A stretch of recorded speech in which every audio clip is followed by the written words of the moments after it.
Banana, banana, banana. Apparently, according to John. Hello and welcome to Dolphin's Dive, the weekly strategically minded Handelabra stream hosted by Logic Dolphin. Handelabra believes in civil rights for everyone and in being as inclusive as possible, so any comments or actively working against those goals are not welcome and will not be tolerated. You can follow us at Handelabra Games and Handelabra on Twitter, Facebook, and YouTube, and you can find me personally at Logic Dolphin on Twitter, YouTube, Discord, Twitch, and other things. Need to figure out, like, I'm so used to saying the old intro for that, so I have to kind of rework that. I already said Handelabra believes in civil rights part. Sentinels the Multiverse, Bottom Ninth, One Deck Dungeon, Ands End, and Spirit Island are all available on Steam, iOS, and Android devices, and you can find more information on those games at Handelabra.com. How's that for fast? Sometimes I think I'm saying things a bit too fast. Oh, there's the beep boop for the stream being live. I was waiting for that to happen, but then I decided to just go with it. And I gotta be a little more centered, I guess, so over here a little bit more. Okay, so let me do that. Game here. I am far beyond the frailties and flaws of mortality. There's only one outcome with what we have here. Extraordinary extraplanar, mystical, or technological resources may provide an opening. Thank you, Parse. Yeah, Parse and Extreme Primordins, Argent, Adept, and Lifeline, and Dr. Medico, and Scholar of the Infinite fighting together in a bunch of places. Nixius is here. The end of all things commands your death. I glorify Oblivion, live your lives. And Logic Dolphin in slot 5. I am in the way, aren't I? I am Scholar of the Infinite. Woo. That's part of what I don't like about having my webcam covering the game. But whatever. And damage. Yeah, stuff happened. So actually, we also have an environment card immediately. Is that from this? Yes, at the start of OblivAeon's turn, if there are 3 cards in the environment trash, flip this card. Otherwise, play an environment card and add 1 devastation token to the inevitable destruction card. After a quick change costumes every hero turn. Oh man, I don't want to think about costume changes because in 7th grade, believe it or not, I was the lead in the school play. And during dress rehearsal, I was supposed to go off stage for a scene. Like, I'm on the stage, I go off stage, and in like 1 minute I'm supposed to change into something else and come back in a different outfit. I don't remember the details of it, but I remember, like, I was supposed to do this so quickly. It took me 5 minutes to do it, and the director got kind of annoyed, but I guess because it wasn't realistic, then we just had to rewrite the scenes so that it would work. But yeah, there's we don't talk about those days. Also, fun fact, that school play we did in 7th grade was used in my 12th grade year, and I applied again to be in that play, and I did not get a part. So that was like the only play I did, was the one where I was a lead.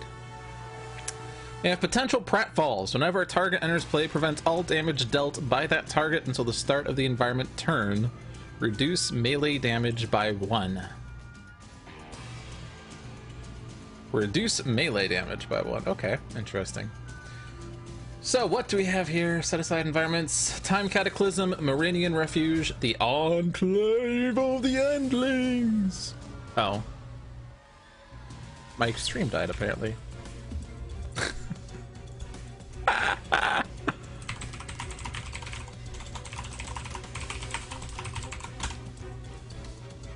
I didn't even get the notification until it said reconnection successful.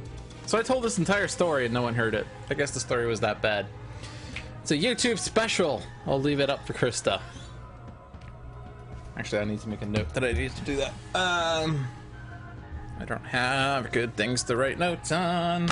But welcome back. How are you guys doing?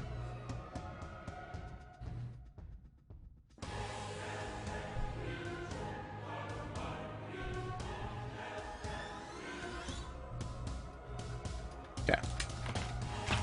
So I told the whole story, and it was such a bad story that the stream died, apparently.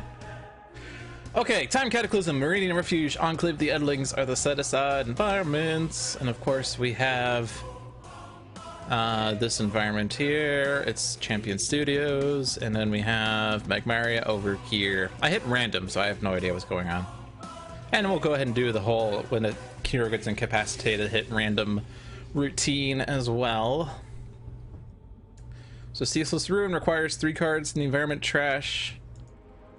On the flip side, at the end of OblivAeon's turn, each target deals itself 1 fire and 1 toxic damage. If no hero targets take damage this way, add 5 devastation tokens to the inevitable destruction card.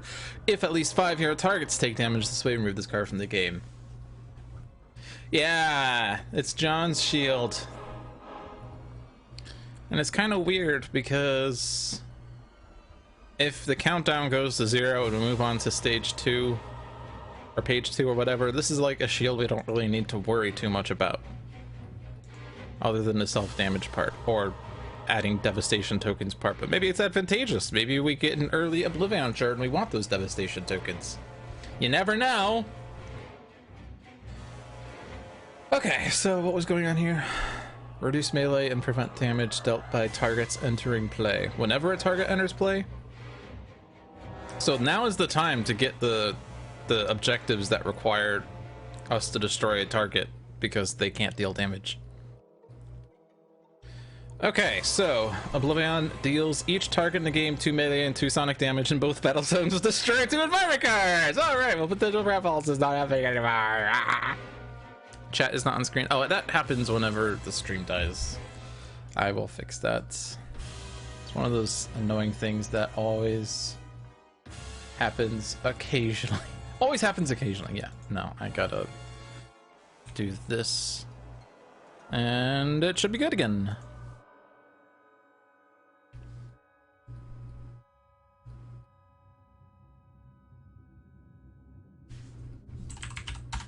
Yep, there it is. Oh, and I think, yeah, we're live again! Yeah! Woo! We did it! We're back alive!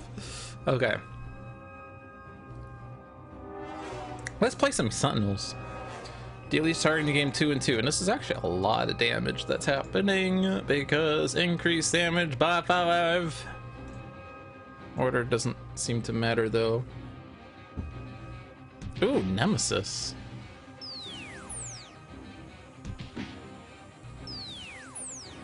Potential pratfalls actually saving us a hit point. Hello, Seamus, and welcome to Dolphin's Dive Part 2. This time, it's serious.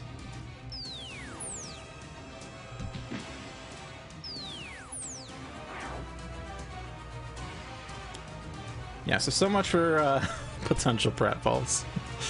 It's okay though, we got a card in the environment trash, so we have progressed the shield slightly. Now, Dark Mind is a bit of an annoying one. Oh, actually, it's not the one I was thinking of. I mean, it's also an annoying one. I was thinking it was Void Soul, because that makes us less likely to want to take objectives. With Dark Mind, it's a little weird.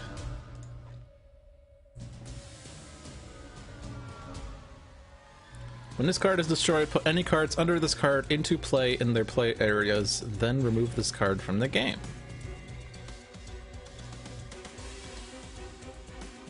Okay, so now we focus on, yeah, so Infusion of Power. At the end of your turn, there are only 2 heroes in this battle zone. 1 hero character card may deal itself 4 psychic damage. If a hero is dealt damage this way, flip this card. The apex of humanity! That seems like a really good Lifeline one. One Deck Dungeon submitted to Nintendo. Ooh. So now I gotta do the Switch stream next week. We gotta switch it up. Ooh. Ooh. Ooh. I haven't even looked at my hands yet, apparently. 2 Cosmic Emulations and a Diet Coke, thanks. Alright, Parse has Buffer Overflow, Critical Multiplier, Extra Sensory Awareness, Impossible Shot. Extreme Prime Wardens, Argent, Adept has Alacrity, Subdominant, Arcane Cadence, Sadistic Dissonance, Polyphoric Flare. Lifeline has Alien Arcana, 2 Cosmic Immolations, and a Discharge Life Force. Void Guard Dr. Medico has an Experimental Medicine, Healing Pulse, Second Opinion, and Triage. Scholar of the Infinite has Alchemical Redirection, Bring What You Need, Know When to Hold Fast, and Know When to Turn Loose. Stop saying ooh at Kargra's butt. Oh, that is Kargra's butt, isn't it? You know, I don't really pay too much attention to the art other than this identifies the card, but it doesn't matter what even the art is. It could just be a random mishmash of colors, as long as it's a unique mishmash of colors, in which case I would identify this card as the Cosmic Immolation card.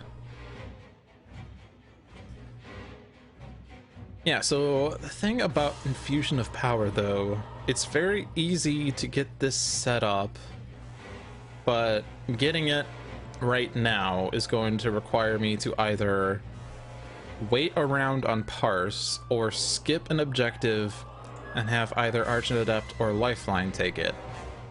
And Lifeline would certainly be happy with the Apex of Humanity, increase damage, reduce damage, regain hit points upon power usage. Argent Adept also would have some nice utility with it, because he uses lots of powers frequently. That would give him a bajillion sustains.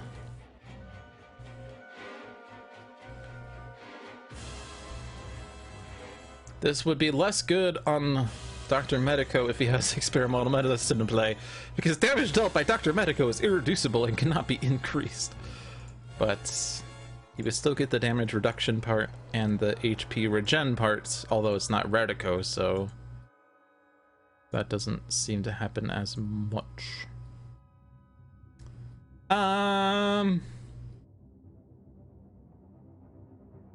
So do we want to skip a turn on objectives just to ensure we get this on a decent target? And if so, do we want an Argent Adept or on Lifeline?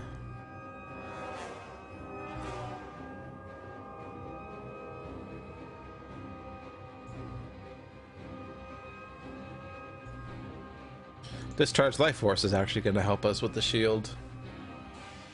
There's, of course, the things happening over here.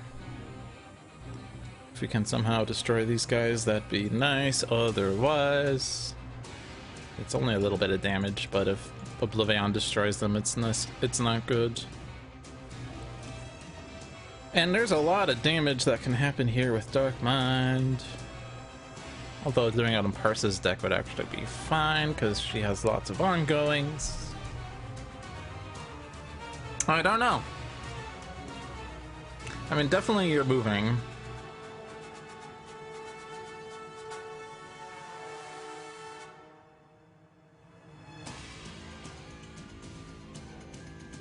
Damage increase on Extreme Prime Warden seems not good. Although we could just make this be a 3 damage power instead of a damage a hero to do powers and plays.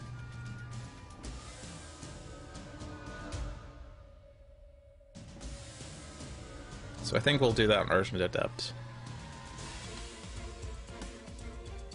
2 damage here. When this card is destroyed, put it under this card.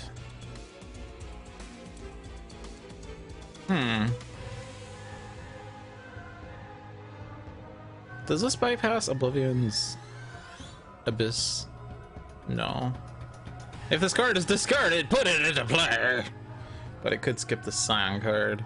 And if Dark Mind steals it, then we destroy Dark Mind, and it goes back into play! Unless it's on this side, in which case it still goes into play. So that's actually really interesting.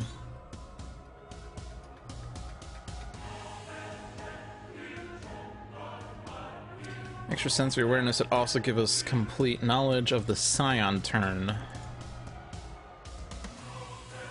which would allow us to control where OblivAeon goes. On the other hand, we could like take out Aeon Vassal. Yeah. Or we could do a lot of work here.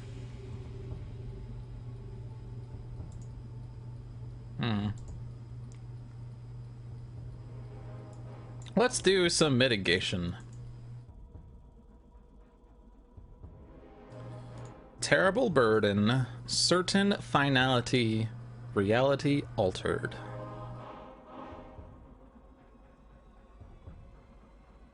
So one of these gets played in Battle Zone 1, and one of these gets played in Battle Zone 2, and one of these gets discarded.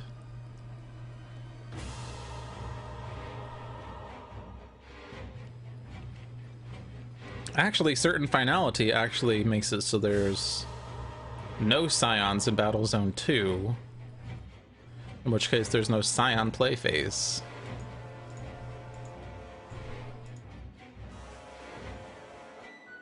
And on this side of OblivAeon, or on this page of OblivAeon, he doesn't put Scions back into an empty battle zone. It's on page 2 that he puts them in empty battle zones at the start of his turn, or end of turn, or somewhere. End of turn. And then on this side, he doesn't care about Scions anymore. But on this page, whenever we destroy a Scion or remove it from the game, the bottom card is put into that, so it immediately gets replaced. But if Scion moves, resulting in an empty battle zone, that is interesting. The problem is, the hero with the lowest HP is dealt 10 irreducible infernal damage, and no targets need to be destroyed this way.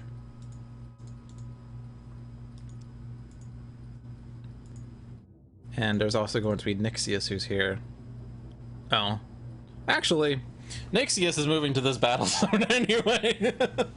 But that means there's no play phase in Battle Zone 1, right?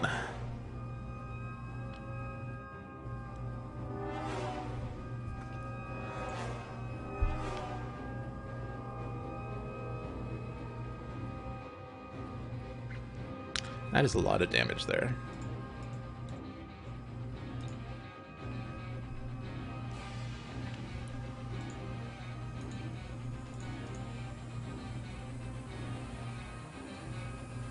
It's actually really interesting. I don't think we want Terrible Burden. I don't think we want more Scions. We don't want OblivAeon to move either.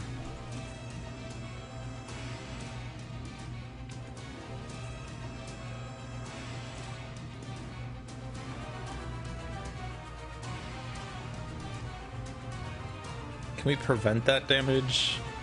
We don't need the Scion movement anymore. But moving the Aeon Men means OblivAeon destroys them. Well, Aeon Thrall could be destroyed easily. The Aeon Vassals add devastation tokens. Maybe that's fine.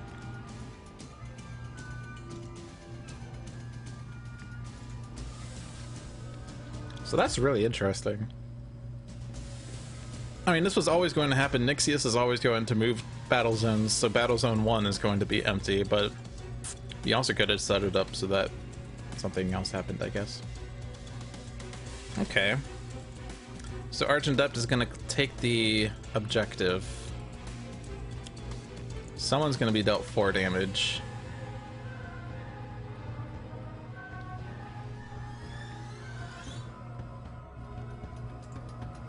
Do we want extra plays and powers here? Go destroy an Aeon Vassal that way. Also, Hellion has joined.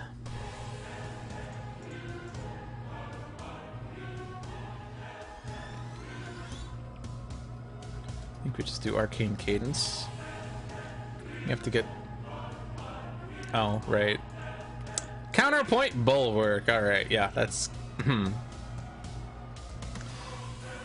So 1 in hand, 1 on top, 1 bottom, and 1 in trash. That's what's happening now. This is my life.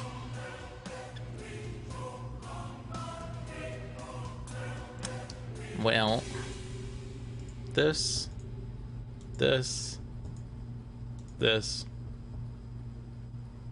Yep, Q ruining my day. Yep. Yeah. But hey, now when we destroy Dark Mind, we'll get the counterpoint bulwark, right?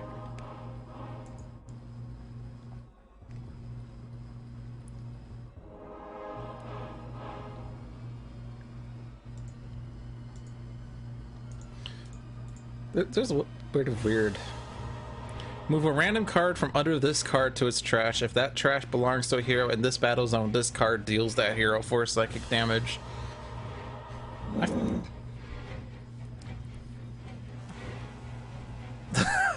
There's a lot of this isn't that's in that sentence. It just sounds weird.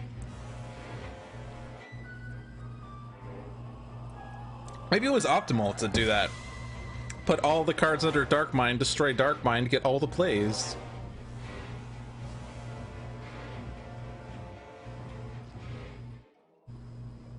Yeah, I think I'm just gonna ignore the Aeon and then. And we'll go ahead and have Argent Adept take this damage, because he's gonna have a -1 now. So we could try to leave one hero up against OblivAeon to stop a devastation token from Nixius.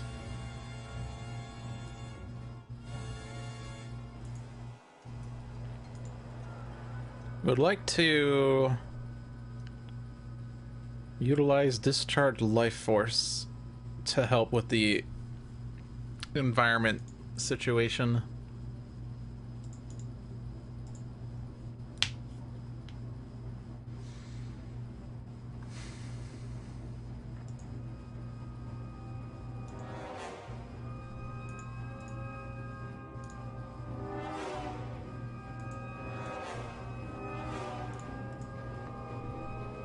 All we need are 2 heroes in Battle Zone 2. Flip side, Nixius deals each hero target in the play area with the most rewards, 3 melee and 3 infernal. Currently that's going towards Argent Adept.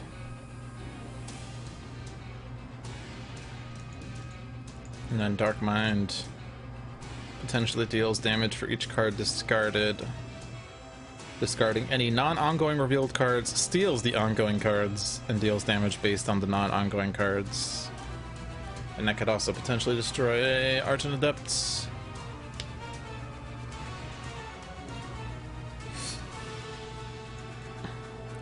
Lifeline does not have many ongoings. Hello, DF. Or Duff McCuff. I prefer saying DF. You're just DF to me now.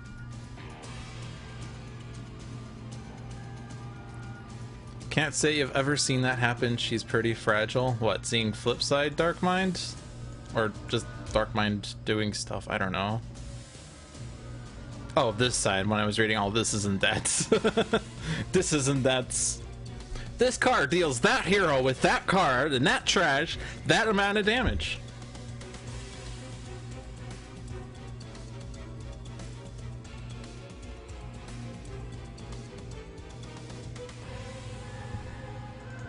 Could I have protection here somehow? Alchemical redirection is a bit premature, especially because you can't. Like, maybe we give a card draw to Scholar to hopefully find Keep Moving, or even 2 card draws. No, actually, this is only 1 card draw, but.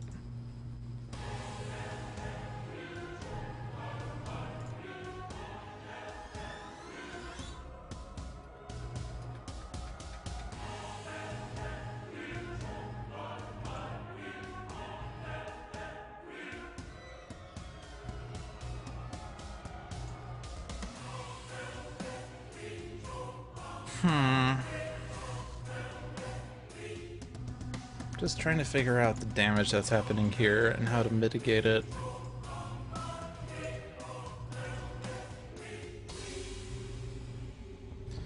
I'm gonna move Lifeline.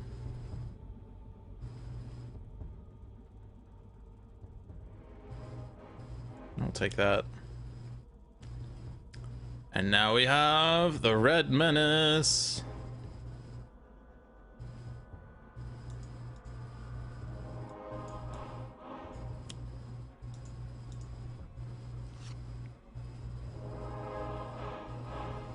Powers.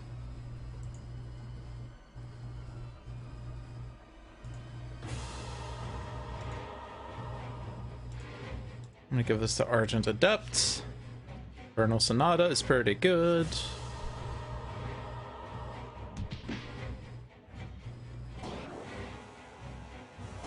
Apex of Humanity's already done a thing. Lifeline Nemesis.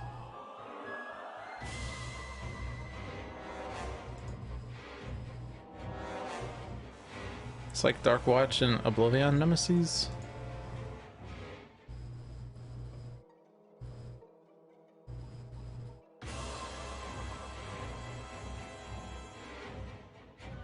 Yeah, we're gonna Healing Pulse here.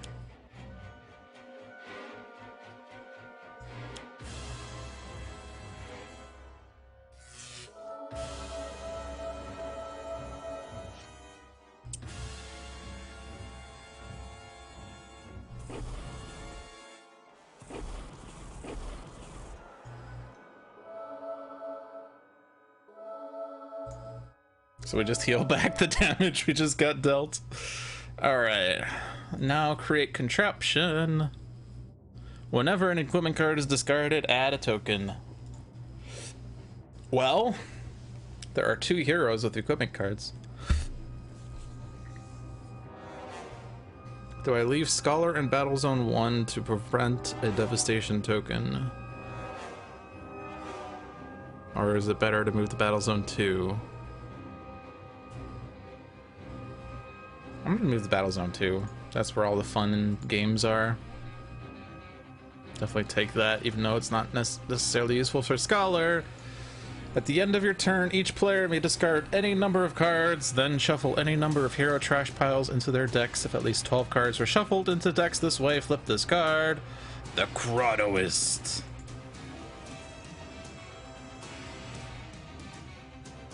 And it seems like no one to hold fast is a pretty good play here, because there's not much else I could do other than redirect all the damage. Expect the worst.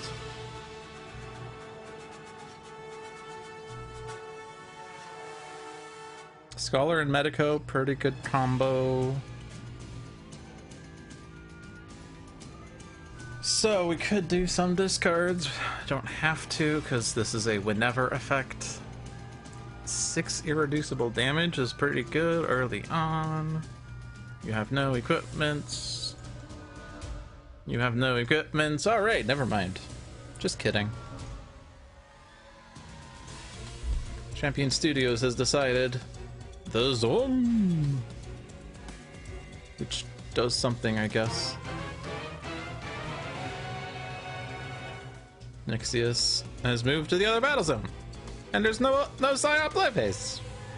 Magmaria has decided to bring out the Seismic Defender, and the Scions have decided to eradicate the Seismic Defender.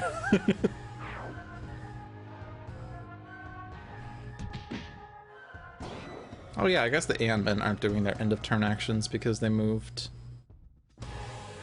So, oh yeah, Argent Adept took the brunt of that damage. So right now, if we were to somehow accidentally reveal 3 non-ongoing cards, you would be dealt 3 damage 3 times, which would kill Argent Adept. When I said to you, I meant Argent Adept.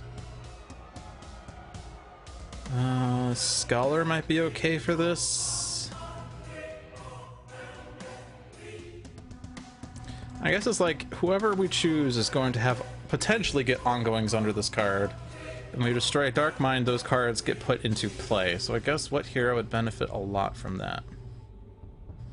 Like, Alien Arcana gives a card draw when it happens to Lifeline, I guess. But Lifeline doesn't have that many ongoings. Parse has a number of ongoings, and a number of them in play would be pretty interesting, but she could also end up accidentally dying. I mean, Medico dies. Damage goes to the highest HP. Oh. Okay, so it's not who. That's just highest HP. Okay, never mind. Carry on. Read the cards, Logic! Read the cards! Bruh, read the cards. That needs to be an emote now. Just with my face, I guess, looking so confused. Okay, so it's always going to the highest HP, so it doesn't really matter who we select then. But the person who has the most ongoings would potentially have the most effect. It would minimize the damage dealt, plus it would maximize the number of card plays upon destruction. So, let's count. 3, 5, 6, 8, 11, 13, 15, 17 ongoings in Parse's deck. That's a 50-50. 1, 2, 3, 5, 7, 9, 11, 13, 15 out of 31 is also a 50-50. 1, 3, 4, 6 out of 34 is pretty bad. 2, 4, 6, 8, 11, 13, 15 out of 35 is less than 50-50. 1, 2, 5, 7, 10, 12 is less than 50-50. So it's between Argent, Adept, and Parse then.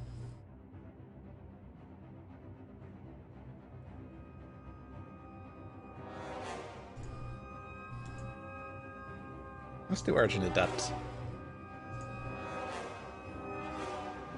Rhapsody goes under, so 4 damage is dealt twice. Rhapsody was the most boring card to find. Deadly Choice. And tear through reality! Killing everything. Literally killing everything. Oh boy. Okay, well, at least we get the rewards.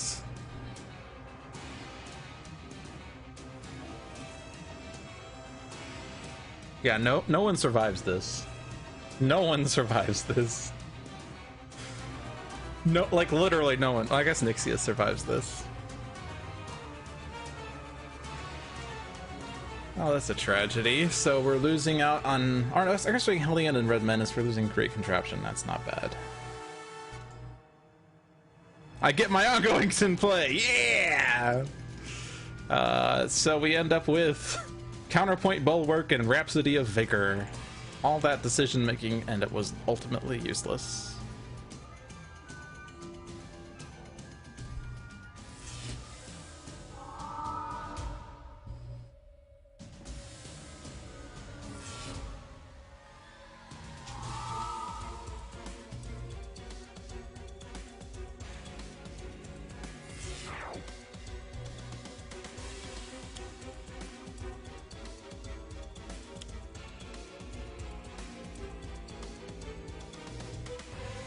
And the replacement Scion, I don't remember her name, Sanction. So it's good that we did the objective flipping first, because we would have discarded 2 Scion cards, which would have resulted in us not knowing what the next play was.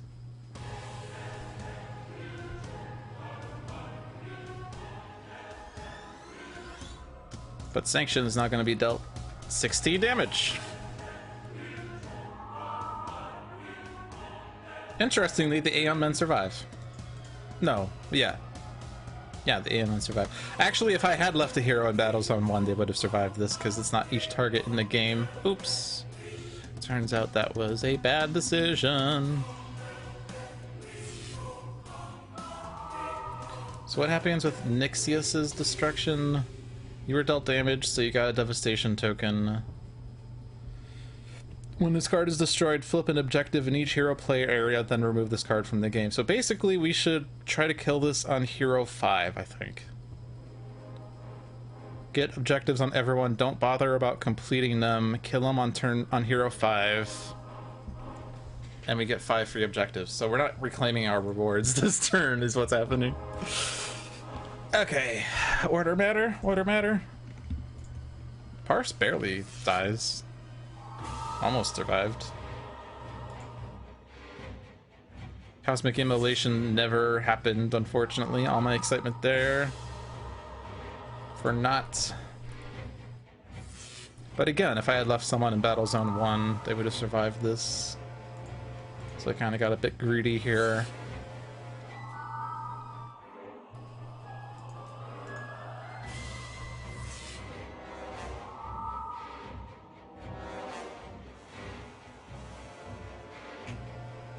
10 devastation tokens now, by the way.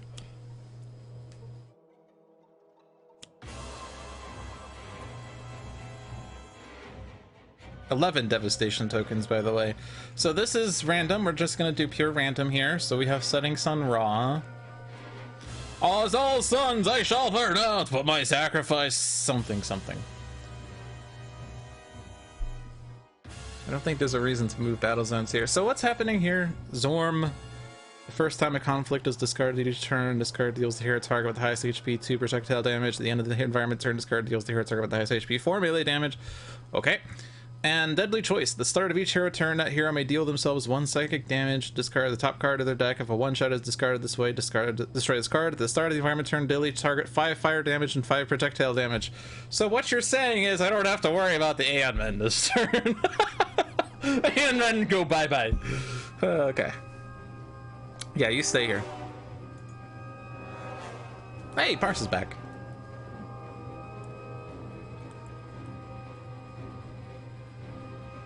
Oh, I shouldn't have said yes, but it doesn't matter. I'll just move back. Collector, guys.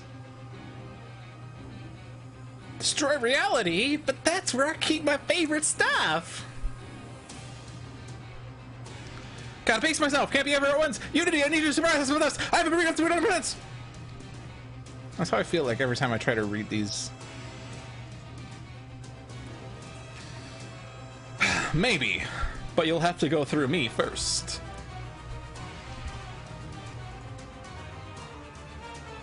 Okay. So move back. Alright, take this on. Take on me. Take on me. Take me on. So I don't want to kill Nixius here. My damage is 2 irreducible right now, so that does 2. Imbued Fire would kill you. Staff of Ra would kill you. You also destroy an ongoing card and remove cards. So like Flesh of the Sun God would be destroyed. I guess I could just use Flesh of the Sun God. Actually, let's double check. Can Absolute Zero kill him? He has Horfire. That's good enough. Good enough.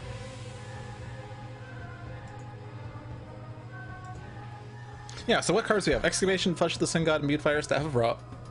Buffer, Overflow, Gauge, and Recompile. Gimmick a character, Gritty Reboot, I can do that too, say cheese. HUD Goggles, Nimble Strike, Quick Insight, Sucker Punch. Horfire, Isothermic Transducer, Modular Realignment, Null Point Calibration Unit. Also, I don't think I have ever... Honestly, I don't think I've ever used Completionist, guys. I mean, I probably used them like once or twice. Replace a hero character card in play with a variant of that hero. Put the replaced card safely under this card. Either use the power on the replaced card, treating any hero names on that card as guys, or guys deals 1 target 2 psychic damage. So this is forced variant swapping. So how does that work? I mean, I don't think Parse is going to be applicable because there's no other cards to replace Parse with because the other Parse is in the game, but like, does it replace the Incaps? I mean, I could replace Lifeline with Blood Mage Lifeline, probably have the Incap side on Lifeline's side, but Lifeline's back in the pool. Is that true? He adds the token the first time you hit him on a turn. Yeah.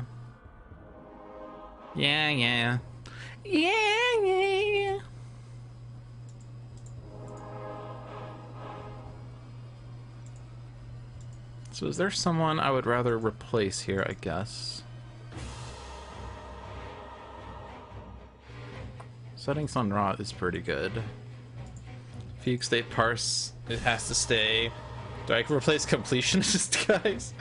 And then I lose Completionist guys' power for the rest of the game. Or probably until he gets incapped. This is really good when comboed with OblivAeon Shard. On the other hand, we don't have OblivAeon Shard right now. Might be better to replace this with Super Scientific to get the game rolling a bit more. But Super Scientific might accidentally reveal a card that damages Nixius.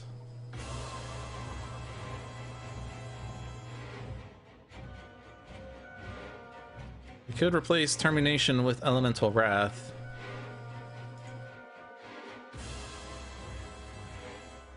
And then I could like put out Isothermic this turn and not use Horfire, because Horfire would just do a lot of self-damage. Freedom 6 Tachyon would give card draw, yeah.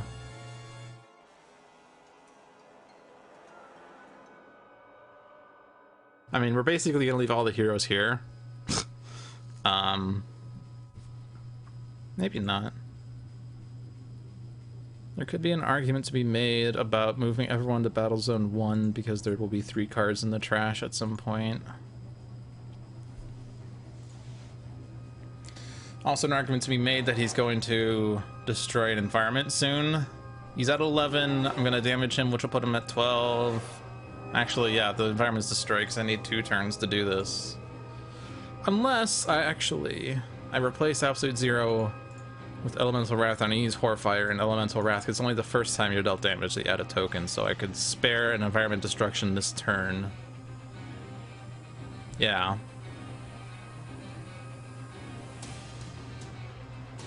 I guess that's the way to go.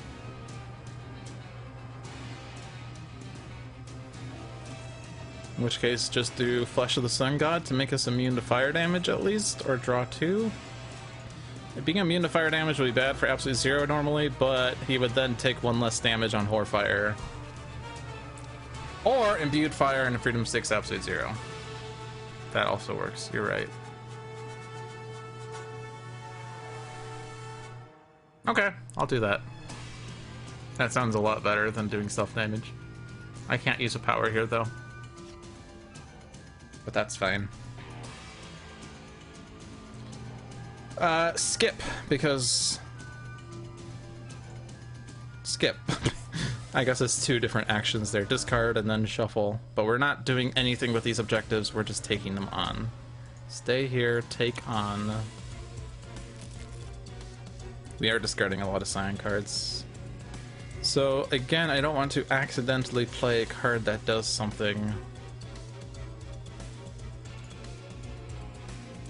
You do know what the Scion card is. It was the one that does 10 irreducible damage, right?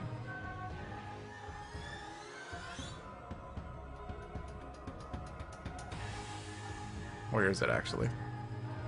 Yeah, it's this one.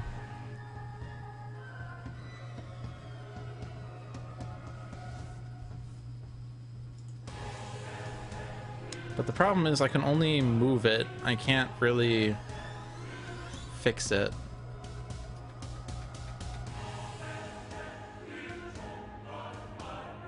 I could also just recompile.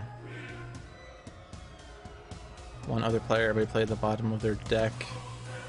Well, guys is going to play an ongoing that gets destroyed. Tachyon plays AoE. Absolute Zero could play AoE. Ra could play Scorched Earth. But that would deal 0 damage. No, it would deal 1 damage with Imbued Fire. It is a May, so I don't have to play a card.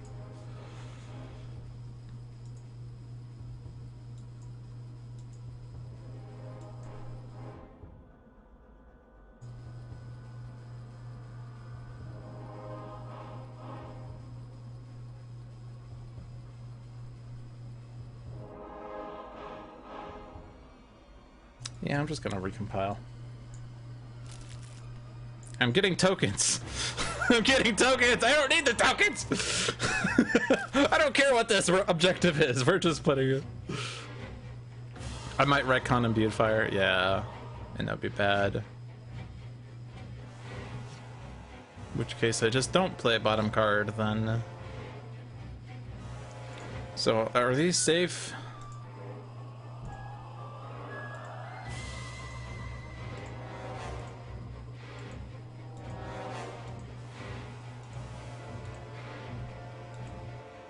Yeah, I think that they're safe.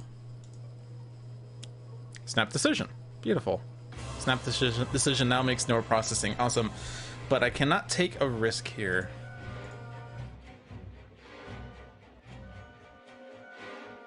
Well, what's the worst that happens on Absolute Zero, actually?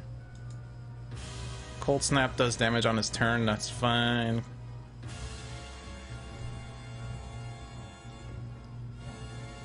Deal each non-hero target damage. That's not fun. So yeah, field freeze would be danger. Even if I destroy 0 cards, it will deal 1 damage off of imbued fire. Tachyon, of course, could play accelerated assault or hypersonic assault. Guys, as we said, could play retcon, that is forced ongoing or environment destruction. Actually, I could destroy snap decision. Let's do guys. I can do that too! Ooh. Am I dealing damage here? Slightly? Not a significant amount.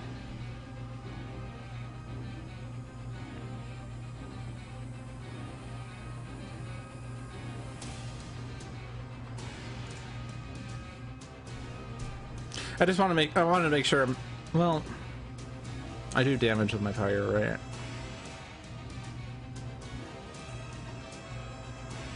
But did I want to play Gritty Reboot or something?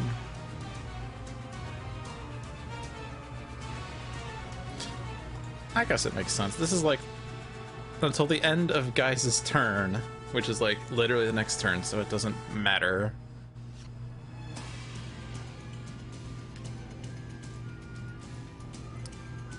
I want to stay here, and I will take you on. And might as well use the damage. Focus on Sanction. And replace Absolute Zero with Elemental Wrath, or Freedom 6, depending on what you want to call it.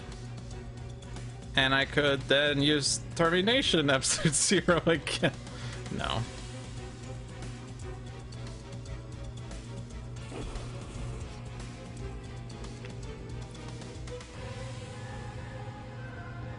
I do not want to reveal cards.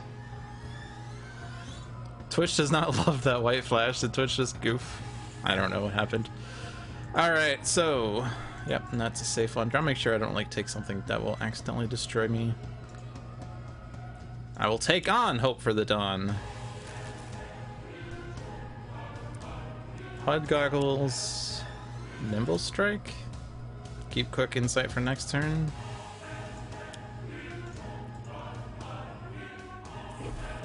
It gets super blurry for a second. Ah.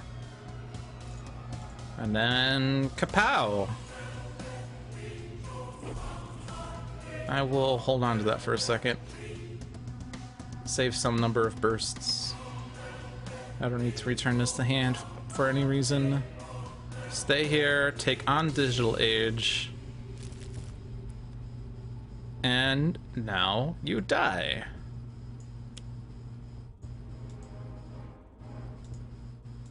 Alright. Nixius is gone. We are now flipping stuff. Chronoist. Atlantean Conduit. The Infinity Cannon. Devastating Aurora. Oh yeah, I guess this probably should have been done at a certain point. I guess it doesn't matter. Yeah, it doesn't matter when this happens. No, Mr. Nixius, I expect you to die.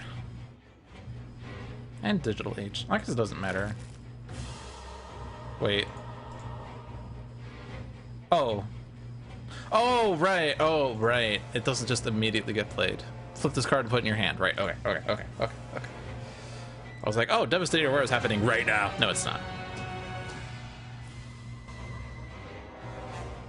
Oh, yeah, I guess we don't know what the top card of the Cyan deck is because we have discarded a bajillion cards. Cute. Also, we have Omni Unity and Absolute Zero's play area. Each target in this play area may deal 1 target 2 fire damage. Yeah, so what else did we get? The Infinity Cannon on Guys, so he actually has a power that doesn't involve screwing with everyone else. Atlantean Conduit, at the end of your turn, you may draw a card and use a power. Oh, nice. Chronoist, at the end of your turn, you and one other player may each play a card. If neither of you do, this card deals 1 target 4 fire and 4 fire damage! And Void Soul is here. Whenever an objective card is flipped. Well, thank God that it didn't come into play before Nixius resolved his effect. The hero target with the lowest HP is Isothermic Transducer, and it's dealing each non-villain target 3 psychic, or 3 fire and 3 fire damage, which kills itself. So actually, that's okay. We lose the Isothermic, but we have modular realignments.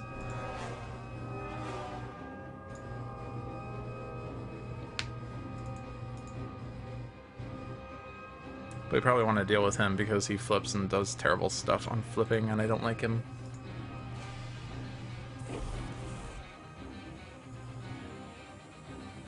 When he flips, he does things, then he flips back and does more things. That's what's annoying about Void Soul.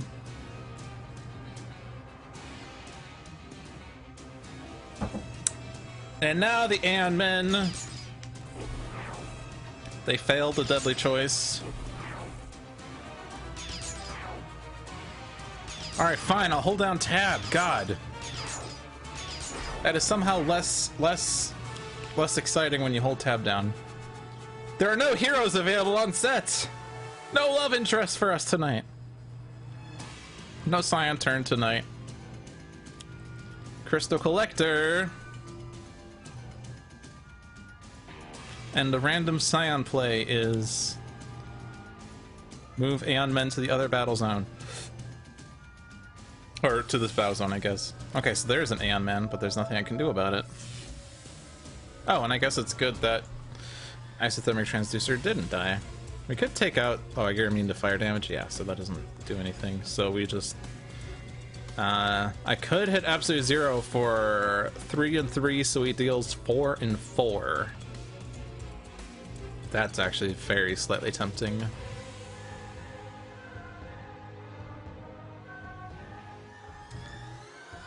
Actually, if we take out Aeon Thrall with a 4, then we save 2 hit points on the other villain, so it's like a wash.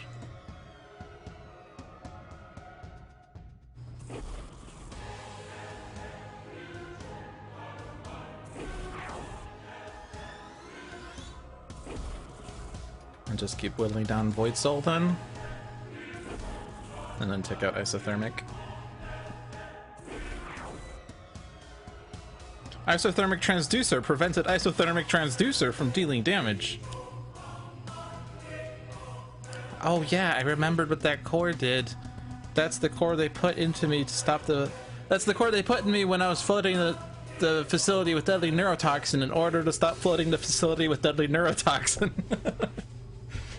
Move any heroes dealt damage this way to the other battle zone.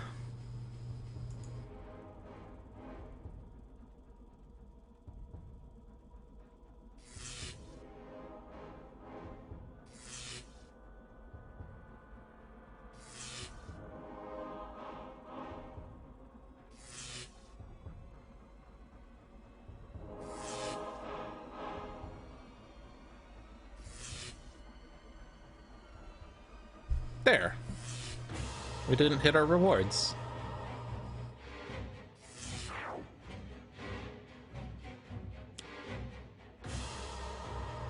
So this, he's adding a devastation token. Right? That's what he does on this side? Yeah. So he is destroying an environment unless we destroy a Scion. We could probably just destroy a Scion, can't we? On the other hand, when he destroys the environment, he's basically gonna destroy the Scions, right? I mean, he's gonna do 20 plus 5. Yeah, these are dead. So we don't get the cards from trash effect, and we don't get the HP regen effect. Of course, this assumes that he doesn't change battle zones on the Scion play phase.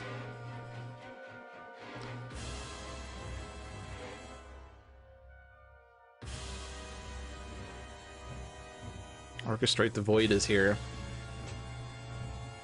But this is not a good one on Raw, right? Parse could probably most certainly get it, right? Like, this makes a hero draw 2 or play 2. This has a hero play a card. Like, Parse would almost certainly just let someone get it immediately. Or would just get it immediately.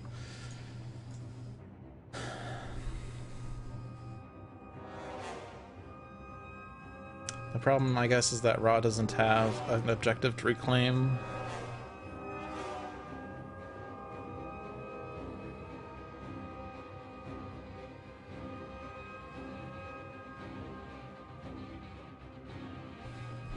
Or not an objective, a reward.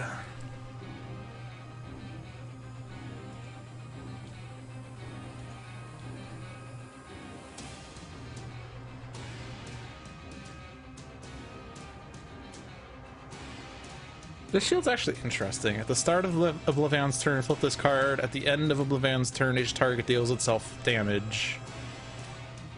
So this could actually, like, resolve itself in one turn.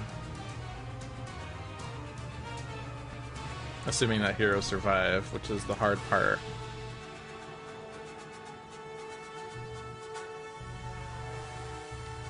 Actually, the Scions have discarded a bajillion cards.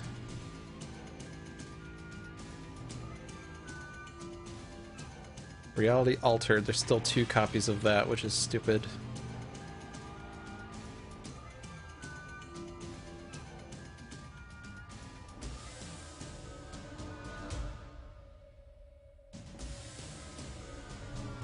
Two out of 11 chance that OblivAeon moves to the other battle zone.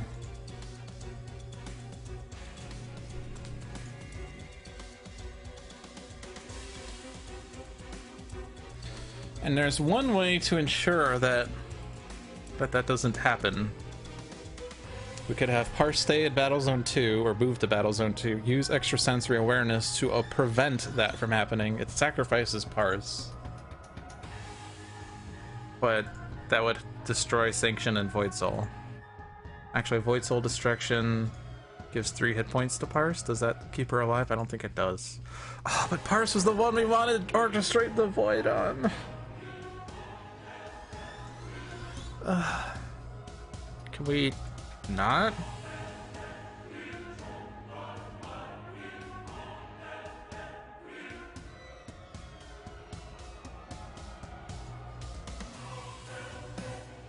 We could leave Ra in Battle Zone 2.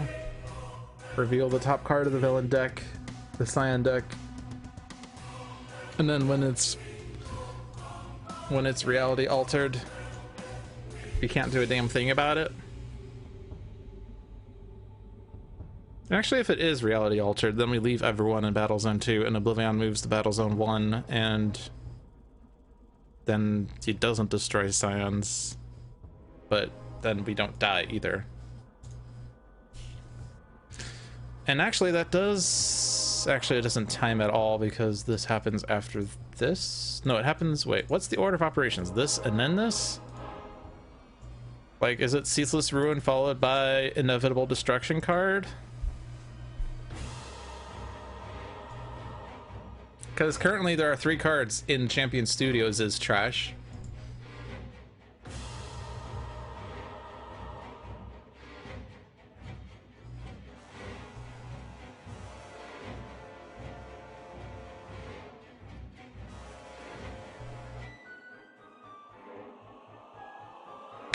And this is Infernal, right?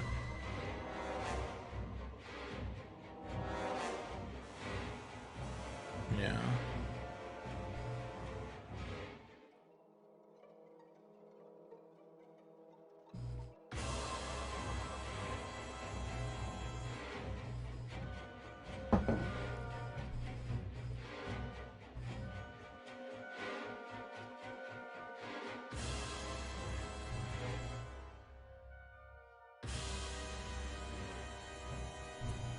I guess another out could be to draw Hypersonic Assault off of Quick Insight.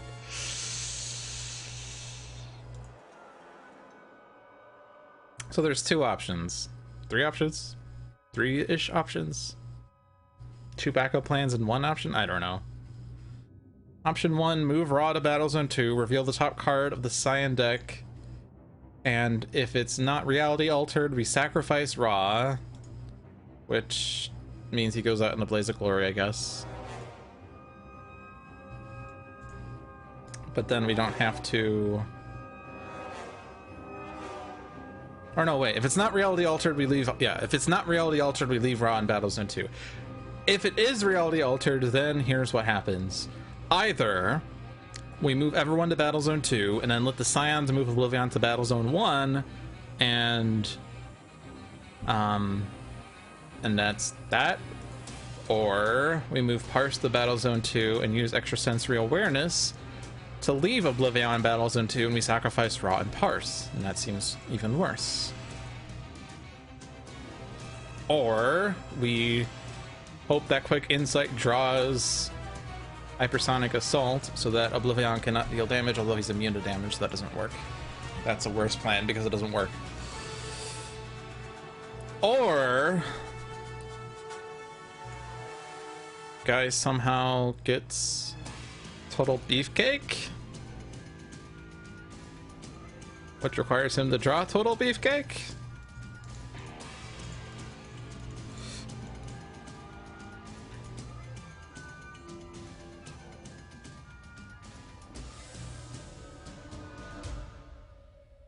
I was like, oh, what is this reward? Oh, it's not a reward, it's Termination Absolute Zero. I don't want to sacrifice Parse because we want Orchestrate the Void. So if it...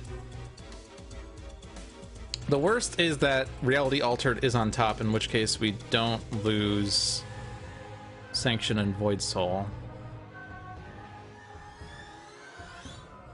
Yeah, but the problem is I really want, like, Parse is the most capable of orchestrating the Void is the problem. I guess actually Freedom 6 Tachyon could get this really well.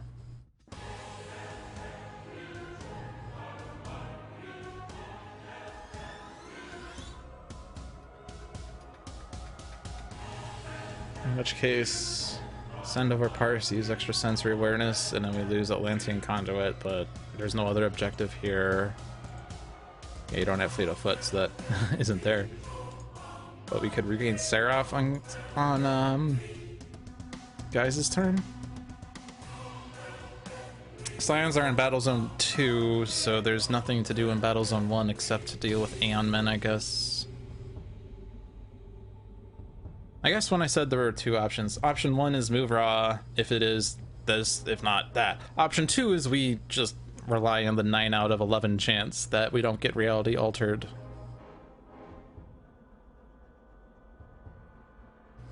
But we want to minimize the chance. We don't want to just hope that this happens. We want to have mitigation measures for it. Destroying Sanction and Void Soul is strictly superior to not destroying Sanction and Void Soul, I presume.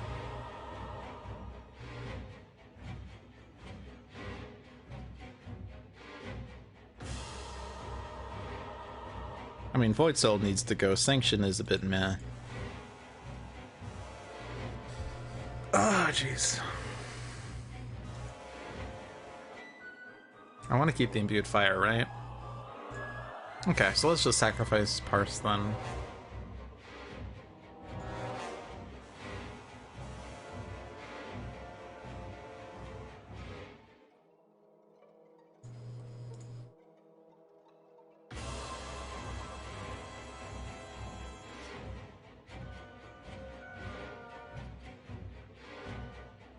Staff.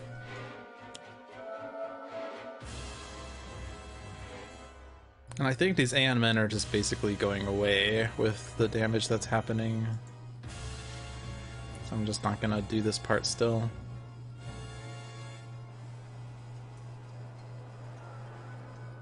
But I could Flash of the Sun Draw? No.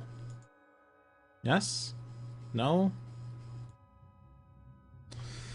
I mean, it makes us immune to fire damage, so we can't damage ourselves anymore. But the problem is we need to be able to damage ourselves, so we can't do that. Summon Staff, at least. No, I don't have to play a card. No, never mind. I'm not playing a card. Because if neither do, we deal damage, so we don't. Duh.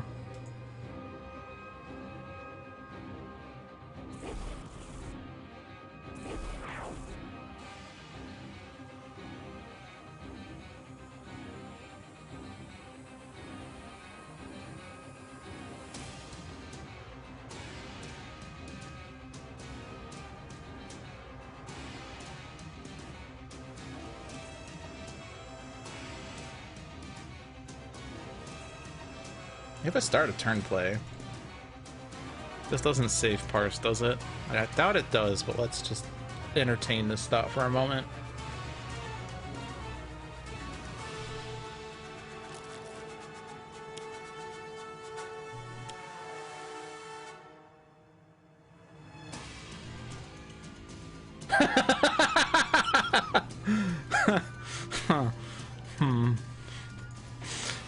I guess I'll discard this one. What was I so worried about? They were just gonna read the minds and souls.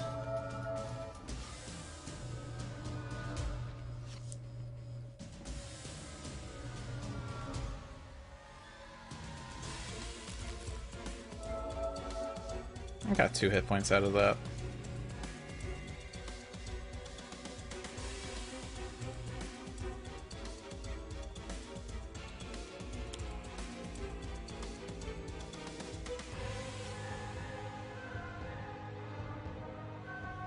Actually, did I want to? Probably wanted to replace Tachyon there. I mean, I don't really need the damage as much, because damage is easy to come by right now.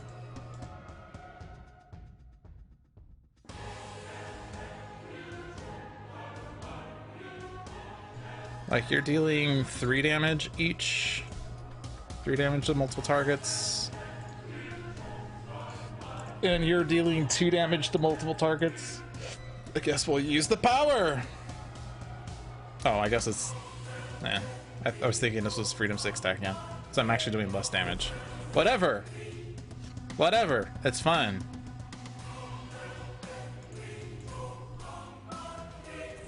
Actually, is this damage forced? May deal. Okay, okay.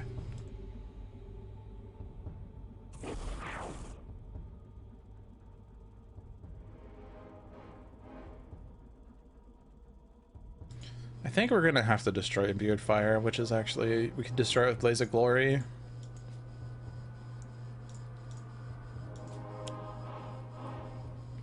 Okay.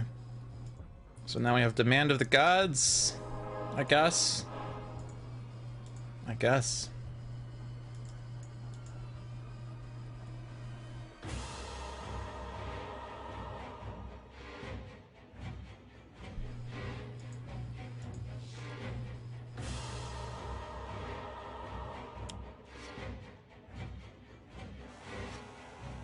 Fleet of Foot.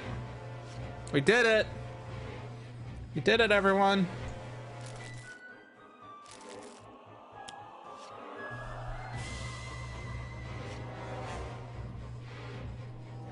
The void has been orchestrated in one turn because of Tachyon being Tachyon.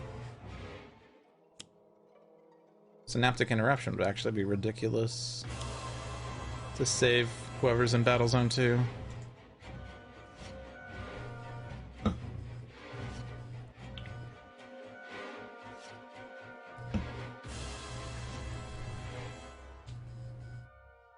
Yay! Virtuosos!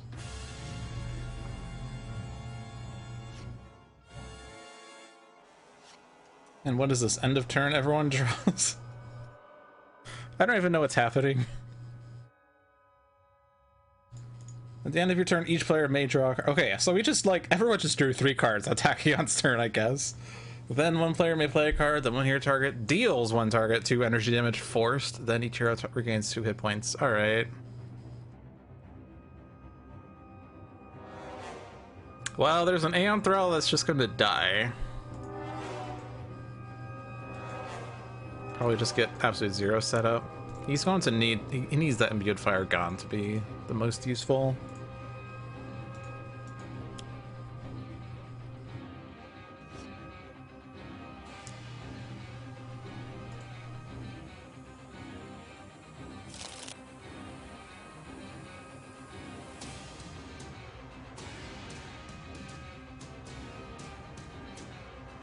Absolute Zero has been dealt 6 damage since their last turn.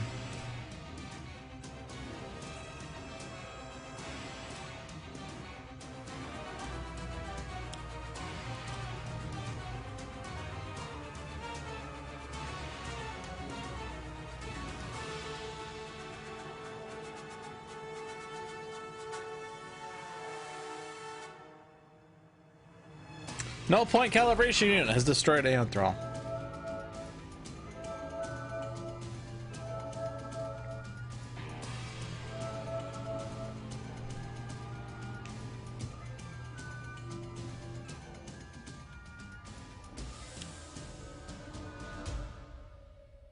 And now we have Citizen Storm.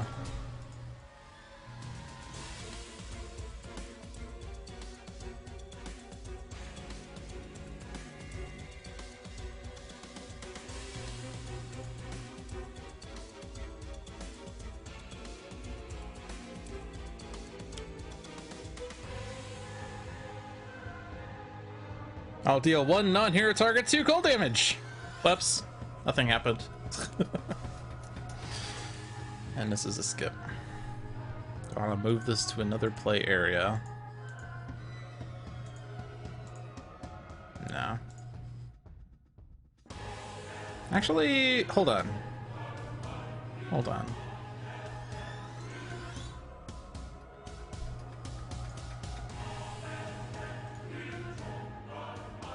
Like, yeah, this is kind of a terrible objective and all, and the reward is meh, but Ra is gonna destroy one of his cards, so that's 1. Plus he's doing 4 irreducible fire damage, so he's likely to kill Aeon Men too, especially if we start with Scorched Earth. Granted, it would only be 3 Aeon Men.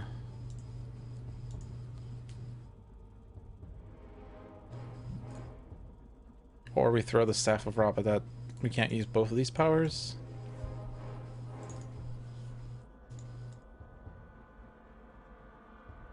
Wait, do you have... No. Guys can get it sometimes with the start of turn destroys. Yep. He does have Selling Out, at least, to help with that.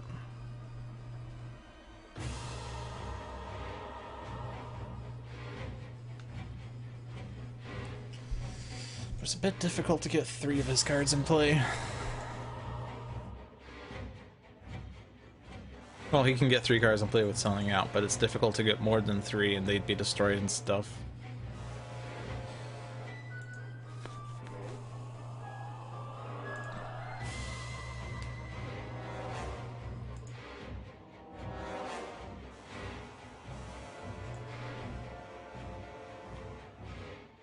Oh, this is skip.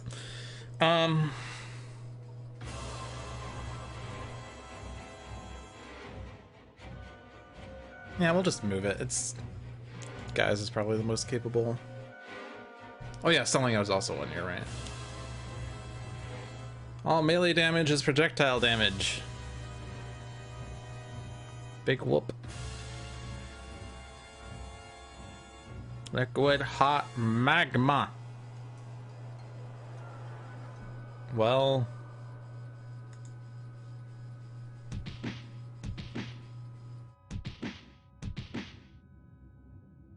it's actually a bit of an annoying situation here. Oh, well. I just hit a button without thinking, but it doesn't matter. Parse is dead anyway.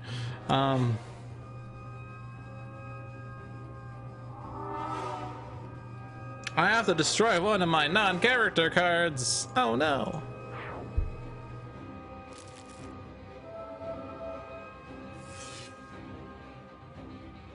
And you also discarded Rend Minds and Souls. Rend Minds and Souls.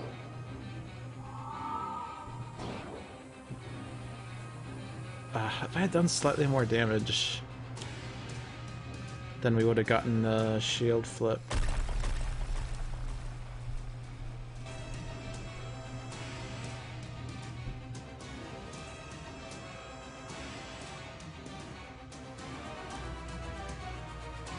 I'm gonna go with Time Cat.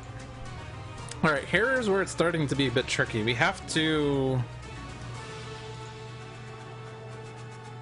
So this has already happened, so we have to do this, like, in the next round. I guess order slightly matters.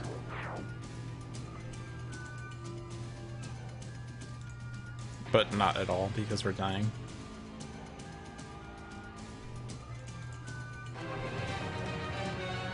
Boar? Boar doesn't die. He's already at 5 though.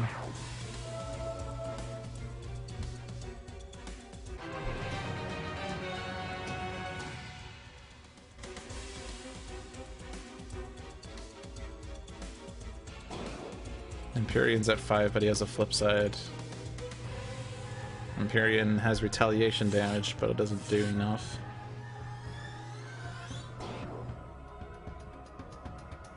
This is really weird. We're kind of just destroying the Scions.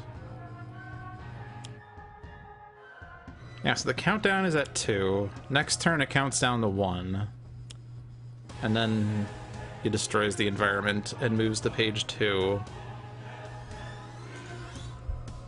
Night Mist. I can sense other versions of heroes and other realities under assault. There must be a way to contact them. I wonder whether Night Mist is actually like... I guess this would have been like discussed in, I don't know, the letters page, but I can totally envision there being like some universe where Night Mist is not really a hero, but is just considered in the loony bin, because she just keeps thinking like, I've talked to the dead, and they told me that victim is still alive. Actually, we just found the victim's body in the trunk of the car. The victim's not alive. Oh, what am I hearing right now? What am I hearing? Number 3 plane. No, that's not it.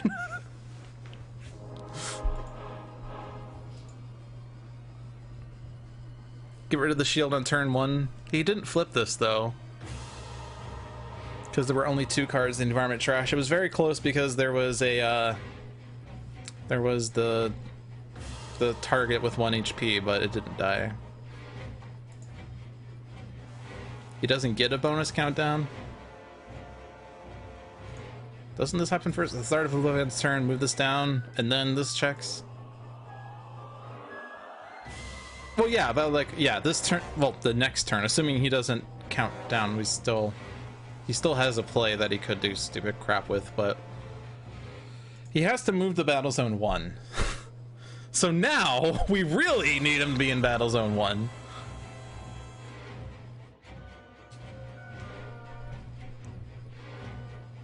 And we lost all the heroes that can make sure that happens, although there are still 2 reality altereds.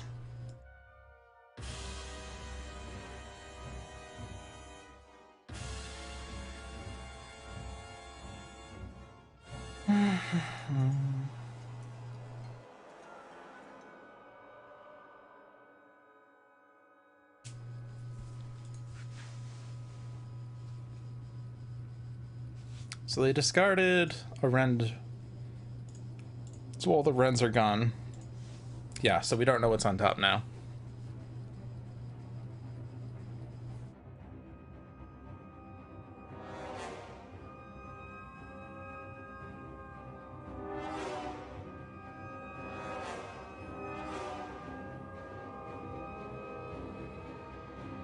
We need OblivAeon to move to Battle Zone 1. And we need 5 hero targets to take damage, which we have Ra and Chronoist, and Guys and Seraph, Tachyon and Virtuosos, Absolute Zero, Omni Unity, Null Point Calibration Unit, Isothermic Transducer. Yeah, the problem is he reset that trash. That trash is empty. We need him in Battle Zone 1 because Battle Zone 1 does have 3 cards in the trash.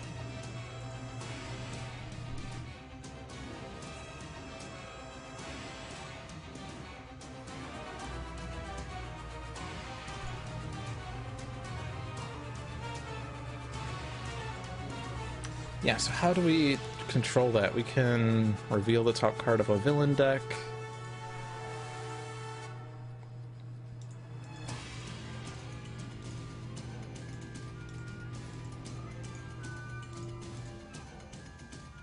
And that's it? We have no other deck manipulation here? Oh, I guess we do.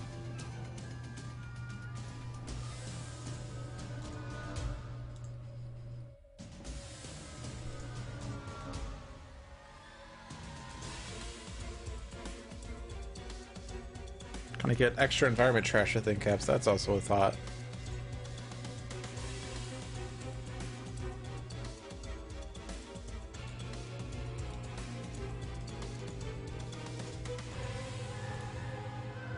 It's not a good thought.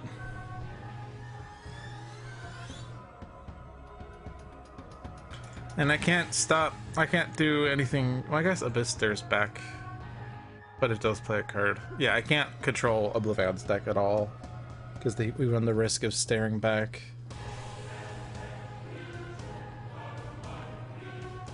So the one that would be bad is what? Temporal Fractures? Yeah, and I can't do anything about it.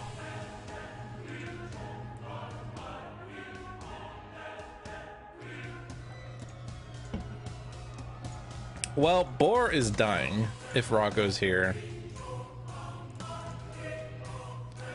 Empyrean flips and would be at 15 and would then be dealt 2 and 2. Actually, is that fire? It is fire. 2 and 3 if imbued fire is still in play.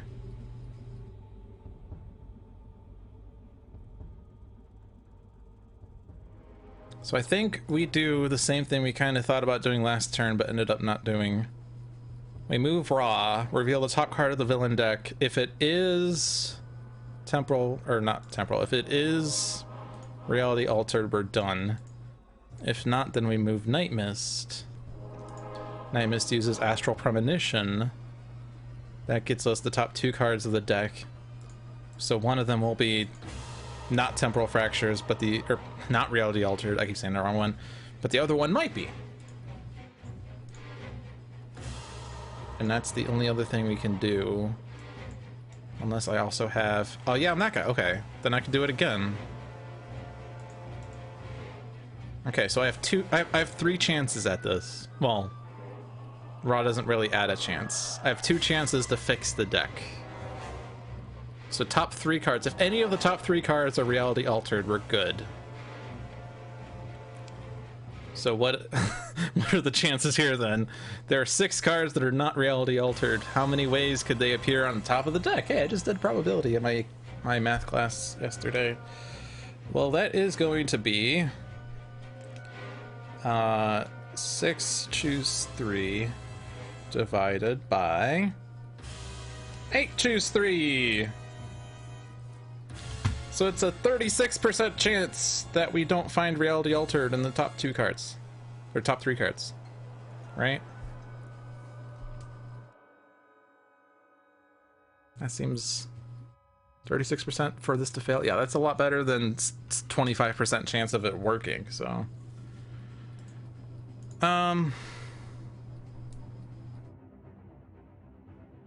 There are 3 positions in the 7-card deck for reality altered to be in for the win. Also an 8-card deck, right? Has to be top card, second from the top, or third from the top. Unless you're trying to say something about you can ignore a card.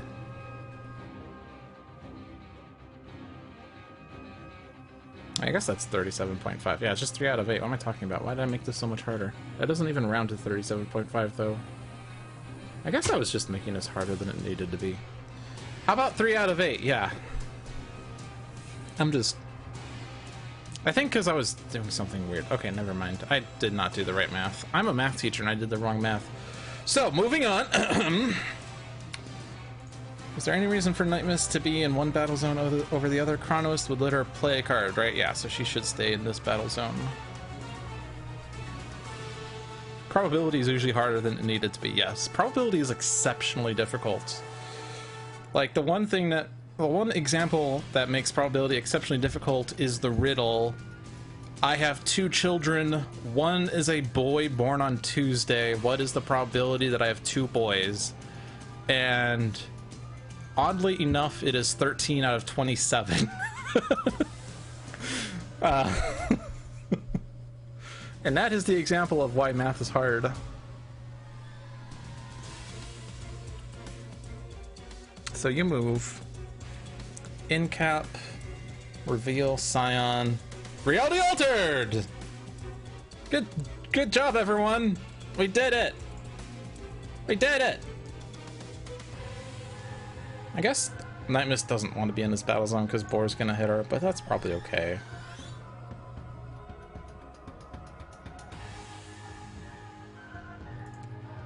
I can still get her Star Shield necklace, I guess. Yeah, why is it 13 out of 27, you might ask? Well, if I have two children and I say one is a boy born on Tuesday, you don't know whether it's my youngest child or my oldest child that's the boy born on Tuesday. But what if both of my children are boys born on Tuesday? That's the problem. If both are boys born on Tuesday, then the way you normally try to enumerate it is going to lead to double counting, basically. So, like, each child could be a boy or girl, assuming just boys and girls sexes, so it's kind of terrible of me to say that, but it's either a boy or girl, and it could be Sunday, Monday, Tuesday, Wednesday, Thursday, Friday, or Saturday, right? So there's like 14 different possibilities for child 1 and 14 different possibilities for child 2, because it's 2 times 7. So 14 possibilities. Would you add them together and get 28 that way, I guess? But if both are a boy born on Tuesday, that actually gets double counted, so it's actually 27 different possibilities, and 13 of them involve a boy born on Tuesday. That's basically what it is. Try not to spend too much time on this because we have a game. Summon Staff.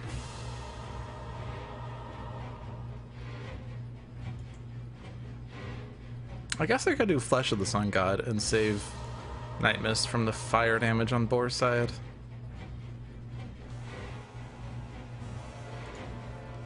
Empyrean is going to survive, but Chronoist gives us damage at the end of a turn, or just, yeah, 8 damage there. Empyrean will be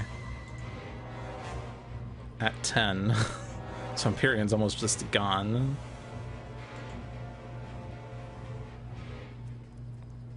The probability then changes if you're then told that the eldest child was born on Tuesday, because then you know which child it is. The problem is when I say one is a boy born on Tuesday, I didn't tell you the oldest was a boy born on Tuesday, because at that point it would then be a 50% chance of boy or girl, because you're just looking at the youngest. But it's when I just say only one of the two, or, well, I'm not saying only one. One of them is. I'm not saying both of them are, but I'm saying one of them is. Yeah.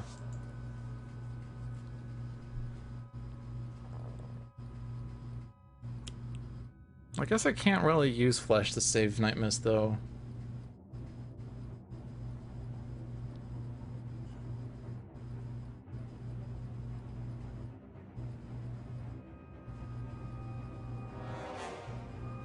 There are 0 cards in the environment trash, or in play, so I'd do 2 damage with Scorched Earth.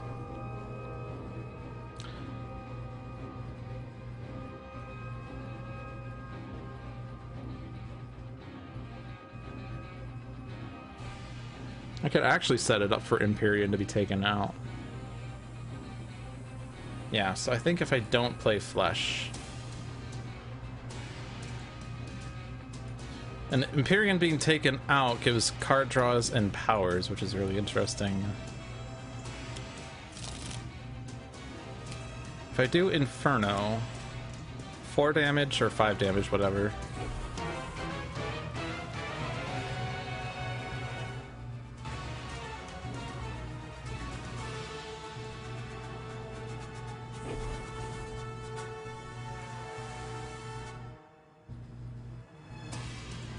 And then I do Blaze of Glory. I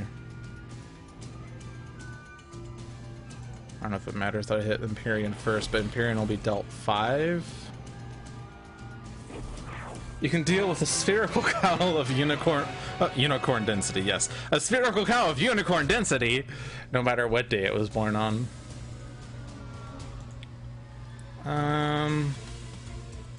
Oh, you're immune to energy. Oh. So actually, I don't kill Empyrean. That sucks.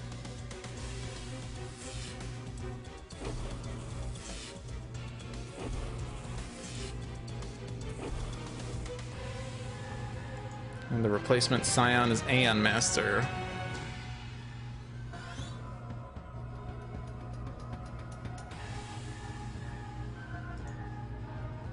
hit Boar before Empyrean.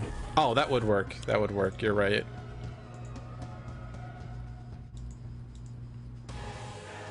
Order matters here.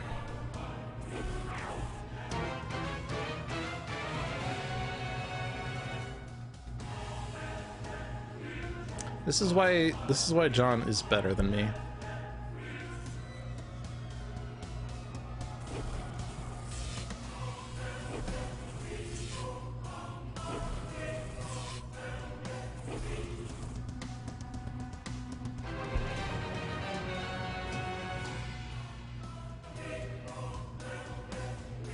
No.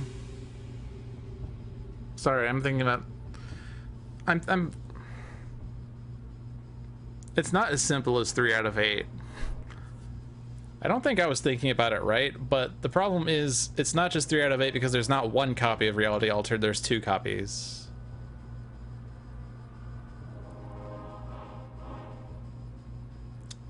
I was making it overcomplicated though. What's the probability there's no Reality Altereds on top? Well, that means that there's a Reality Altered in the last 5 slots, and then another Reality Altered in 4 of the remaining slots there. So it's 5 out of 8 times 4 out of 7, right? Ha! Vindiction! That's the same probability that I calculated. I was right all along.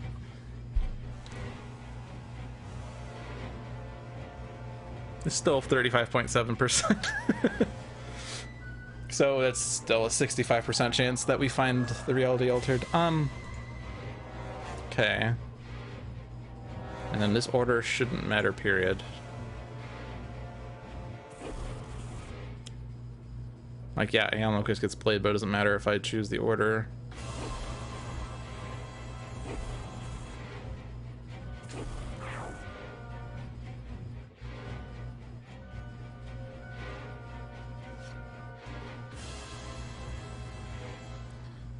So, if I don't do the card play, you do 8 damage. Oh no, we lost the Imbued Fire, so it is 3 and 3. Okay.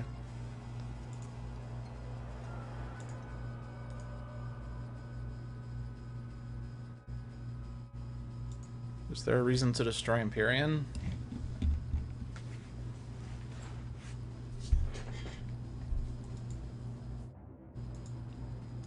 Like, this does 6, which is as much damage as Chronovis does, so we probably should just have Nightmare play a card, but do we play OblivAeon to ensure we take out Empyrean and damage the replacement Scion, and take out Aeon Locus, and Aeon Master's already been hit?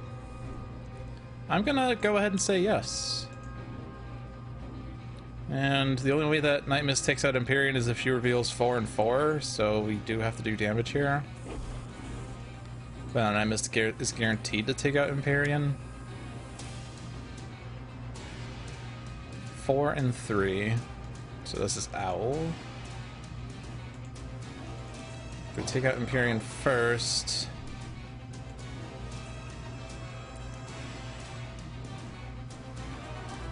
destroy the staff.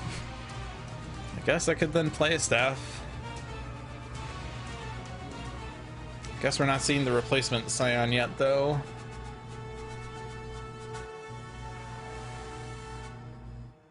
Yeah, we need the hit points back because Night Mist is hitting too hard.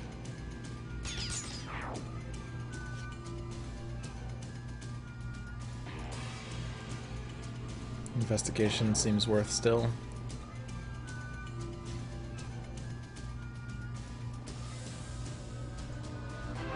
Progeny. Somehow we have still not found Rhynek Kelvos. Order doesn't matter here anymore.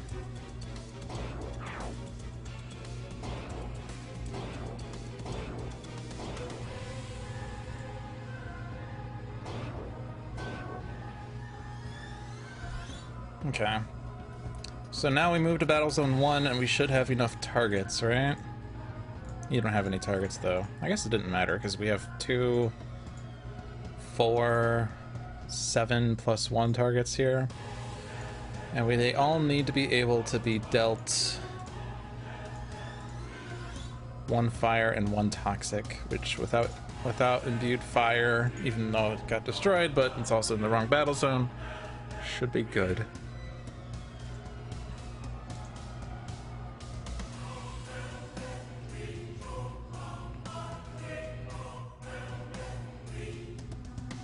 I just don't want to.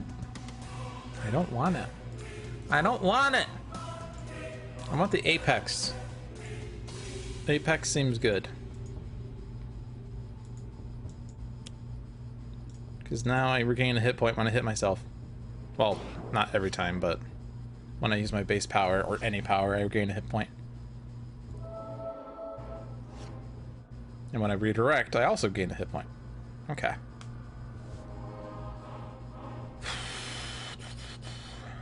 We do have Aeon men over here, I guess. And OblivAeon might destroy them. Yeah, he destroys them before this check. This check.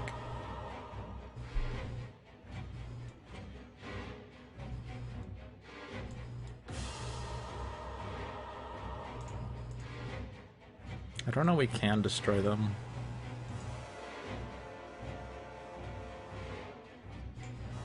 Oh, we have 5 damage here. Plus Seraph does damage. Yeah, we probably can destroy them.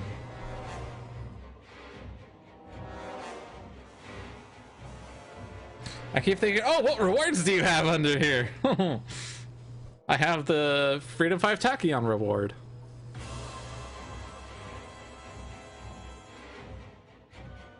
So Demand of the Gods was the one that was just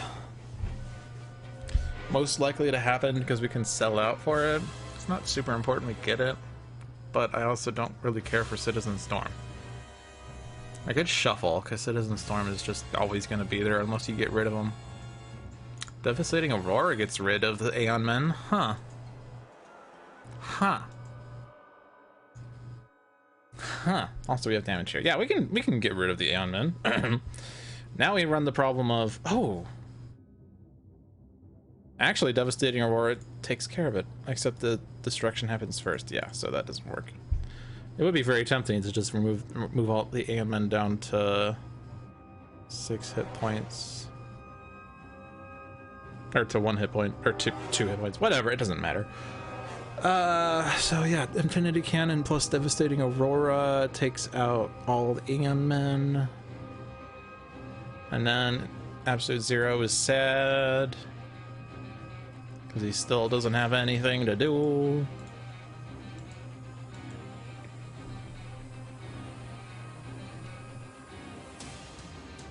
Aurora gets demand. Oh yeah, Aurora does get demand.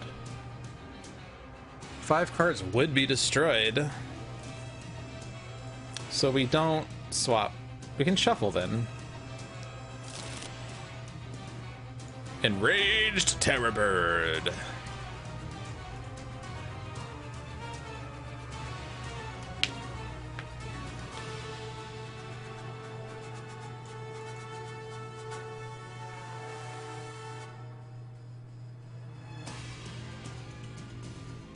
Well, given that I'm going to be dealt damage, Gritty Reboot seems like a good idea.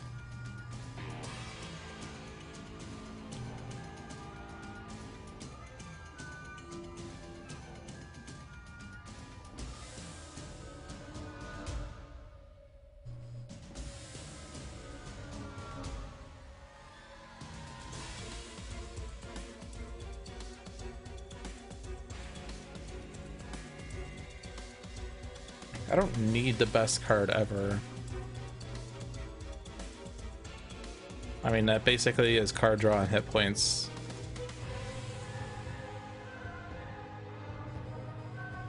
I think I'll just play Gritty Reboot. It's not overcomplicated trying to play something else here.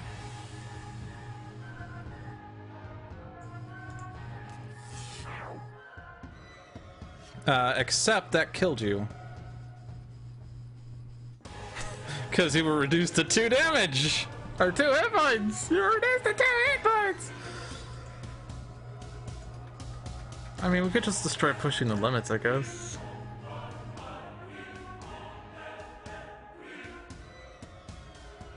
Or we just do accelerated assault and we don't use this power.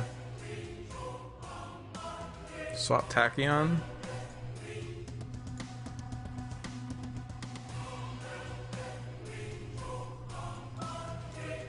We kind of have a bajillion hit points, don't we?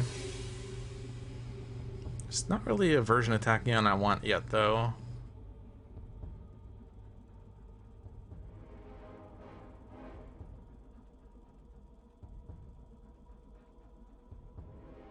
Like, I could just... Devastating Aurora plus Accelerated Assault to do the damage I need. And then I don't draw the card here. I guess I might as well swap with someone. Be careful. Wait, are you not wearing gloves? I guess, yeah, I could still get the team leader action.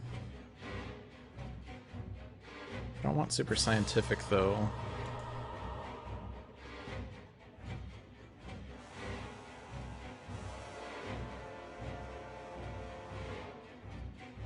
Just put Freedom 5 back.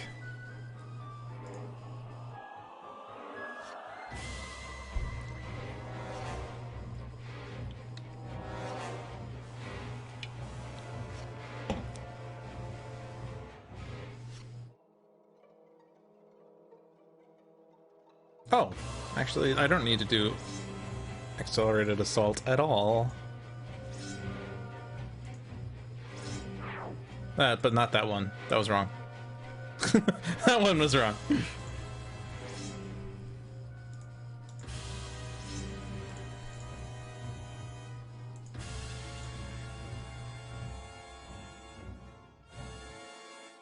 Hey, everyman's turn.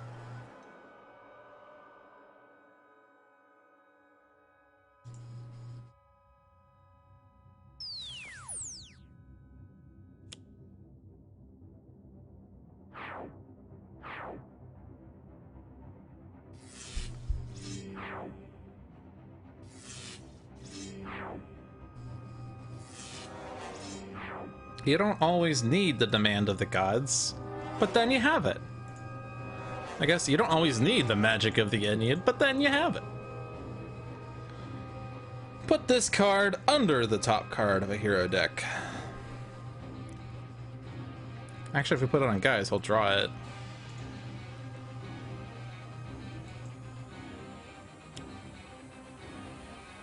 And Research Grant is actually good here because we don't have a reason to blitz right now.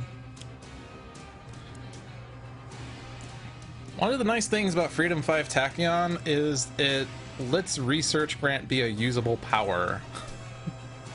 Oh, she would draw at this turn, you're right. Actually, yeah. It doesn't really matter. I don't really care about Devastating Aurora's placement too much. But yeah, like with Freedom 6 Tachyon, why would you draw 2, discard 1 when you can have your entire team draw 1? Or with Super Scientific Tachyon, why would you draw 2, discard 1 when you could potentially play 2 cards? I mean, yeah, there are reasons to do one versus the other, but...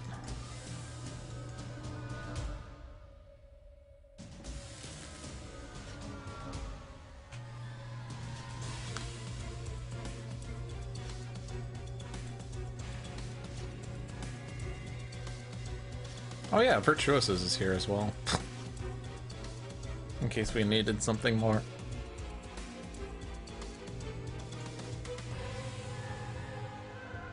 This seems like a pretty good team for OblivAeon to suddenly wreck. Yep. Yep. Amulets? Now let's get Night Mist set up.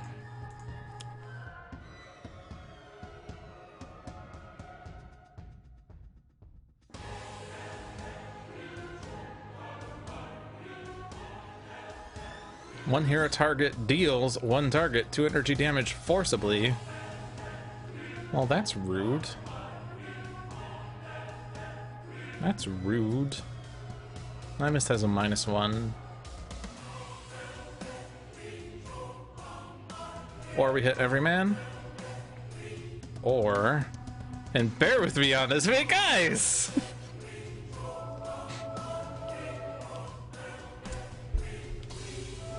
I mean, doesn't everyone want to hit guys? Guys, guys, guys. He's the hero I despise. I'm not hitting someone for 11, no. Okay, are there enough heroes here? 1, 2, 3, 4, 5, 6. I can feasibly move the Battle Zone 2 and avoid 2 devastation tokens being added. We know that the Scions are playing Reality Altered.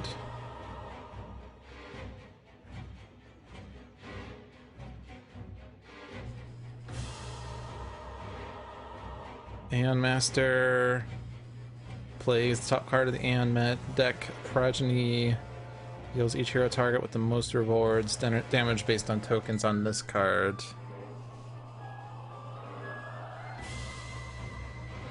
Then Absolute Zero can actually heal himself. Can he actually heal himself?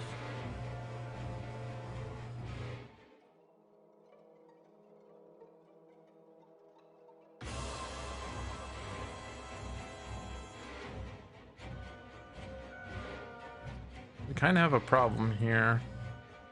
I should have given the card play to Absolute Zero. No, Ra doesn't have any of his stuff anymore. He doesn't have imbued fire, so like that part. If you're thinking about that part, that's fine. Imbued fire got destroyed with Blaze of Glory. We do have this Enraged Terror Bird. You don't have anything to regain, so this would be like a good time to just go for it, I guess. Except Arataki is a really bad thing for Absolute Zero to have. Absolute Zero wants to hit himself.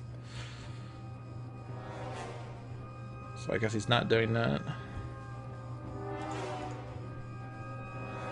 One player may discard up to 3 cards. Welcome to an end cap that makes the least sense.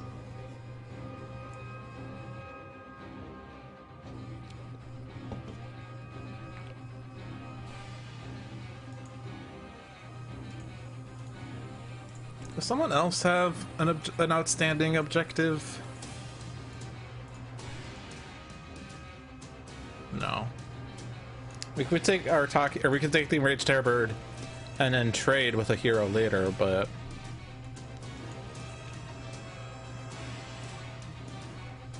that is currently not an option. I guess I could do it on Absolute Zero's turn, actually. Take it this turn, don't destroy it.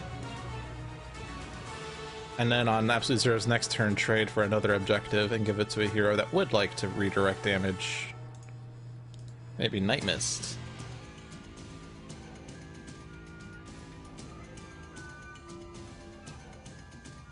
Because Night Mist could use Amulet for the first damage and Arataki for every subsequent damage.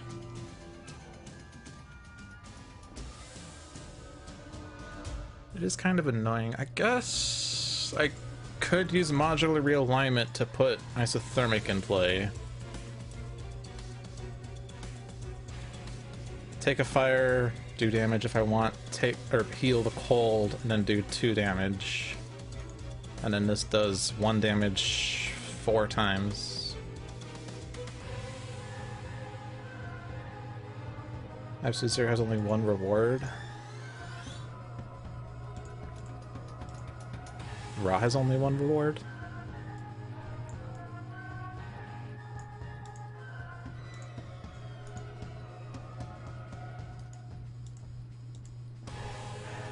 Yeah.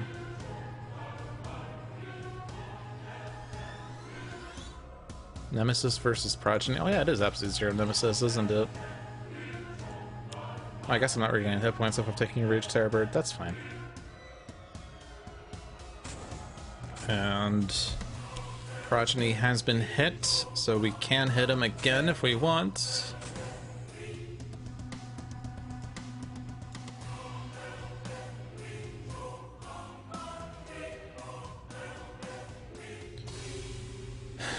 What does this even do, though? Modular realignment, like, basically deals 1 damage is what it's gonna do. I guess it's 2 damage to Progeny. Do I need to take out the Aeon Vassal? A devastation token. It's not the worst.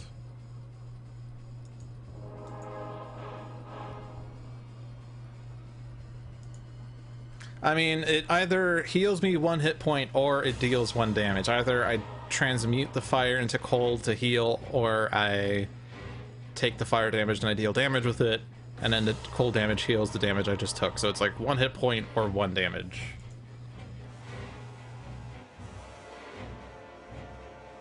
See, the thing is, like, yeah, strictly speaking, modular does more than playing isothermic. The problem is, with Omni Unity, my setup can be wiped at any moment, so modular realignment actually has a lot more value to get anything I want back. So modular realignment has better future value. Especially if I get, if I find a focused apertures, in which case the cold damage that transmutes is increased by 1, so I could deal 2 damage and regain 1 hit point off of that in a later turn.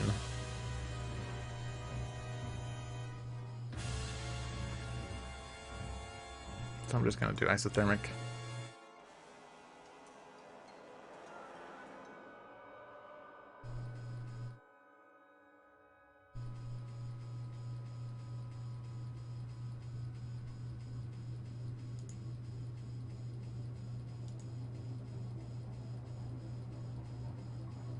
Yeah, I'll do Nemesis damage here.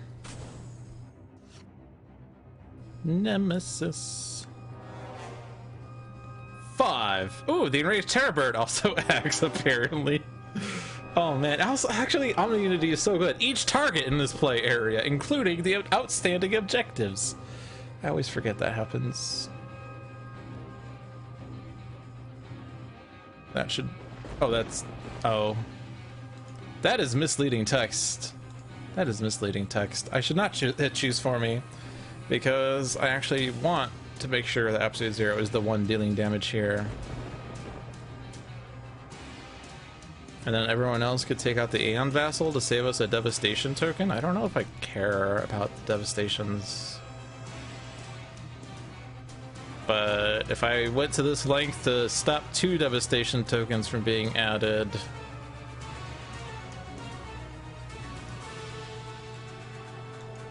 Might as well go all the way. Yeah, the thing about the Aeon Man is that the card that the Scions are playing is going to move the Aeon Vassal to the other battle zone, and that's going to end up being destroyed by OblivAeon. Right? Because Reality Altered moves each Aeon Man to the other battle zone, yeah. I want you to redirect to Absolute Zero.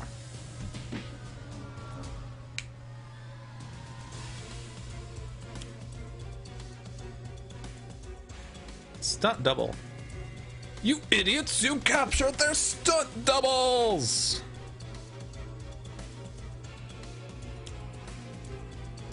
Rift in time. Fixed point. Fixed point. Please tell me OblivAeon still moves. Oh. Yeah, he does, because these destroy. Okay.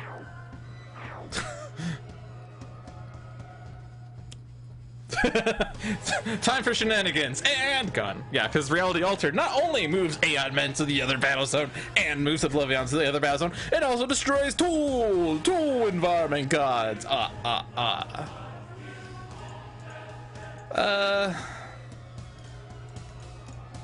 Deals each hero target. I'm gonna do this to Ra,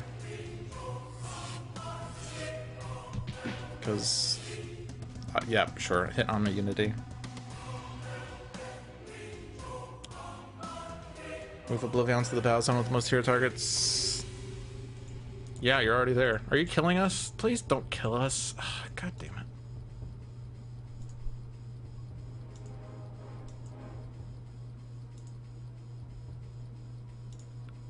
One, two, three.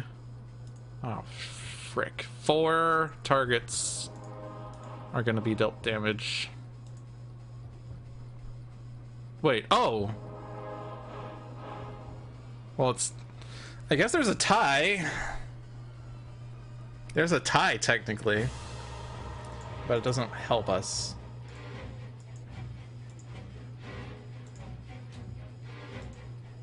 Frick.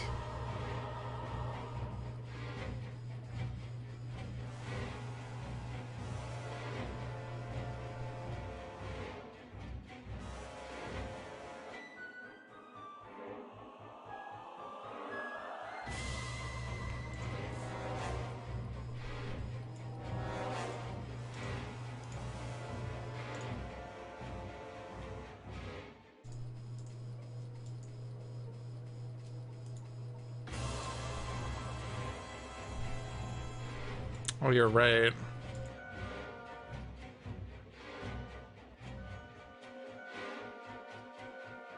But it's still not enough hero targets are going to survive this.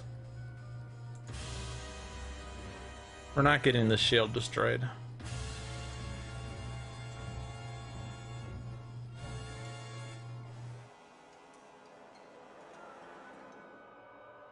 How much stuff would live? Well, Kronos doesn't survive, Ra doesn't survive. And Arataki is at 22 with a -1, and this is dealing 7 and 7, so 6 and 6. So it's 12 damage a number of times until she dies, which is 2 instances. So we could save 2 of these targets. And then, yeah, there'd only be 2 targets dealt damage.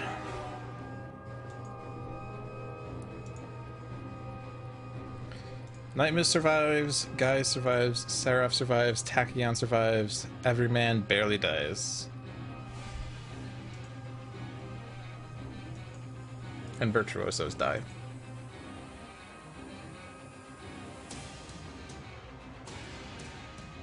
So I guess that means we move on to contingency plan. Stunt double. Stunt double! You idiots! You captured their stunt doubles! Okay, so you stay in Battle Zone 1. Okay. Oh, jeez almighty.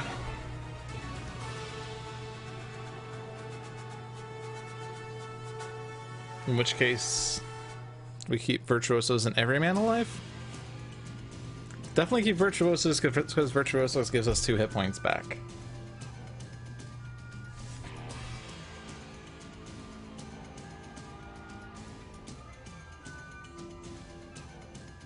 Nightmare could redirect it, which would be pretty valuable. Tachyon also redirects it.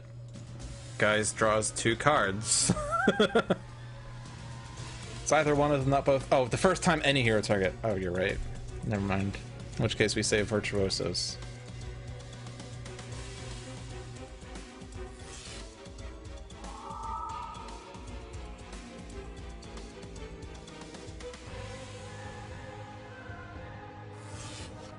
So, H-Bra, read the card! Okay.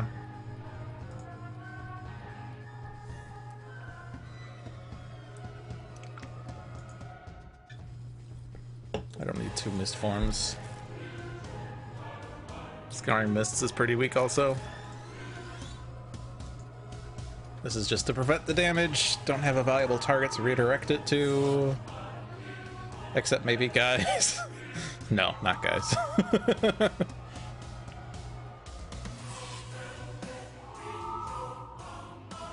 And this is the save Tachyon there. Actually, it's forced anyway.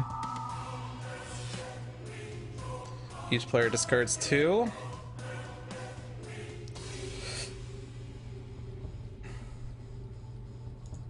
Probably that, and probably don't need Star Shield. You have Apex. And I don't care about, let me see that. Might keep another copy just so I have two of them. You don't always need a second, let me see that.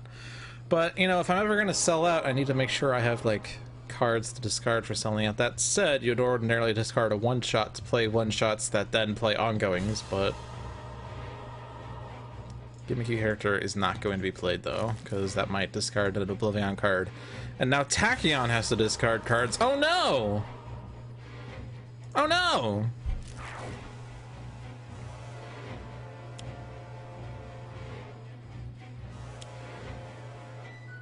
It was my turn before it was cool. Alright. And now we will be dealt this damage. Yes.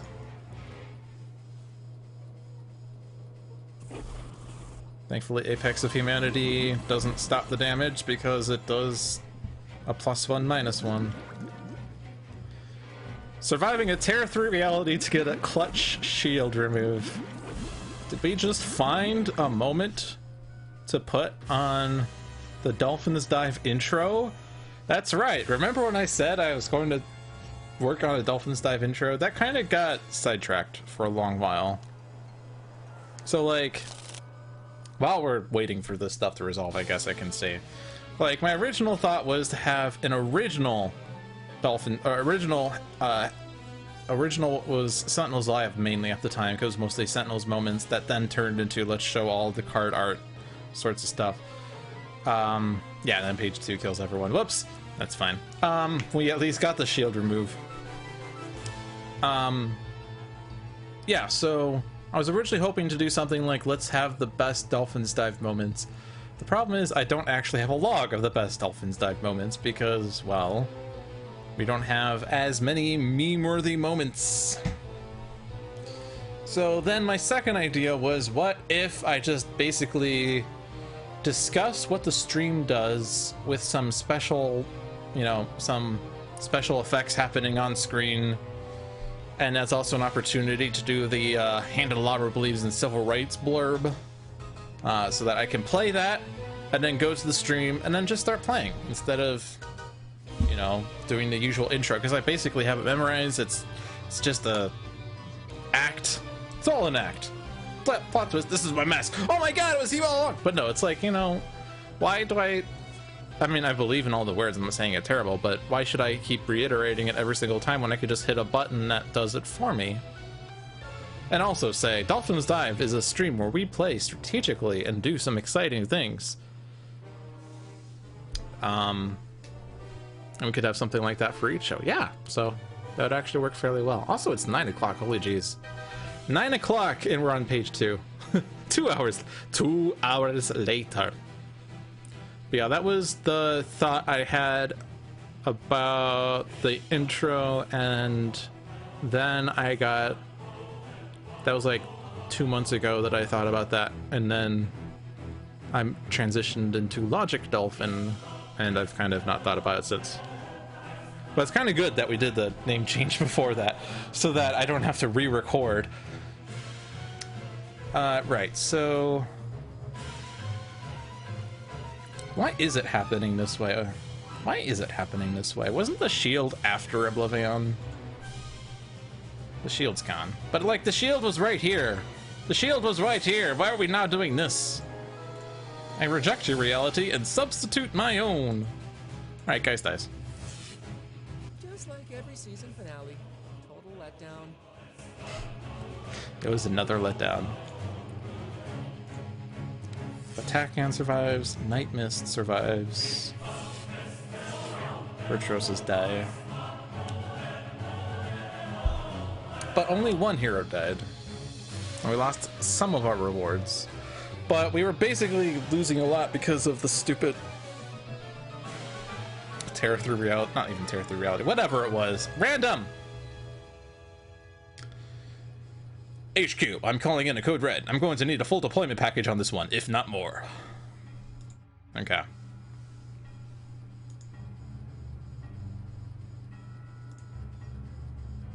Wait, why? Oh, I see. Okay. When turn to this page, deal damage. Okay. We're not doing the actual end of turn effect. We're doing the when turned to this page effect. So that's why we don't have a Scion in this battle zone. There's only 2 Scions left.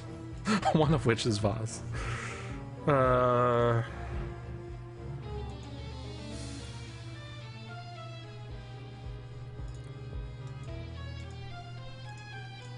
Can I get Virtuosos back? Surely we have an in cap that says move a card from your trash into your hand. Surely we have an in cap that says that.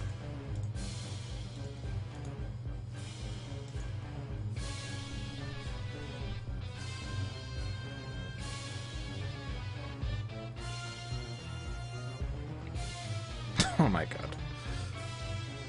A full Tachyon turn, eh? But I want my Virtuosos! I want my Virtuosos!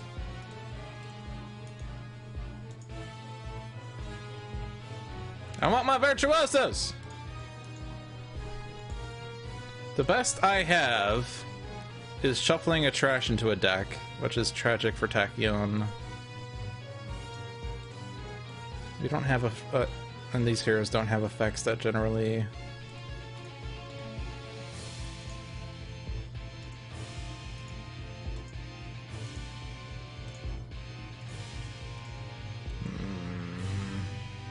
Also, OblivAeon's dealing 5 damage, so Absolute Zero is kind of on edge. But we do have an Hypersonic Assault, so that when he fails to deal damage, add 5 Devastation tokens. Also, Building the King is here.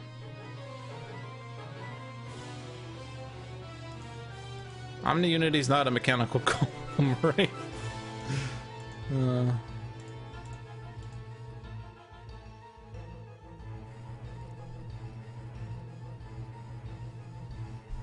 I think we just move to Battle Zone 1 and just wail on OblivAeon, ignore the scions at this point.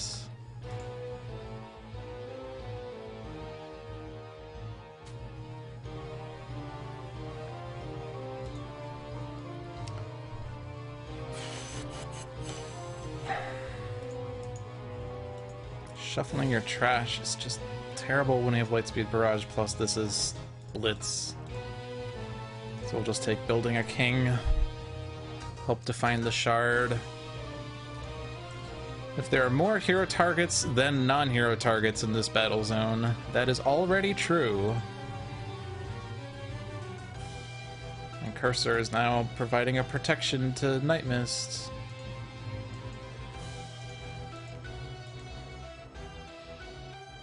That said, we were planning on swapping Arataki, or Enraged Terrorbird to Night Mist, I guess, but that's whatever. It's fine. Staff of Ra.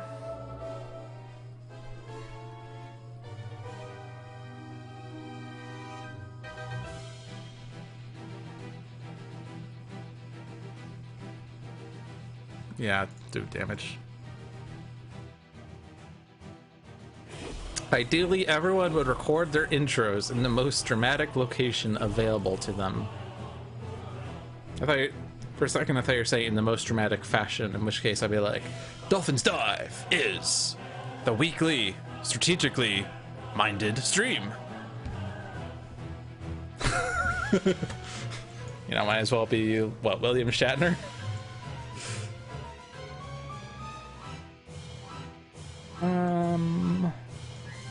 So 3 and 3 or 2 card plays.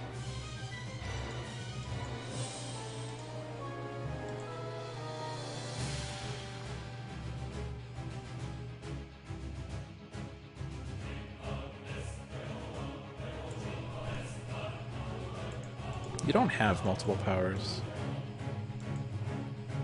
Unless you play Astral Premonition, but we don't want to necessarily do that.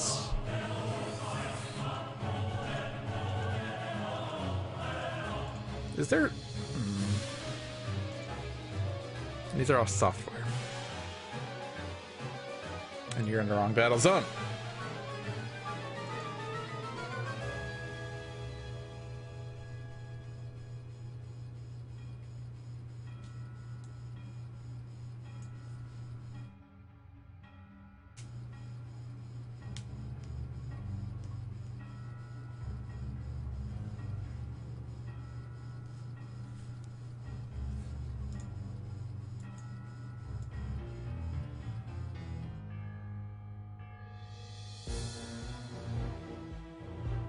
I think we'll just do the damage.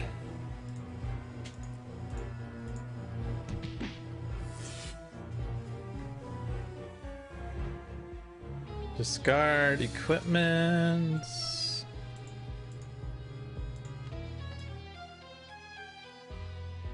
He has 2. You're in the wrong battle zone. You only have ongoings. So I'm gonna skip that.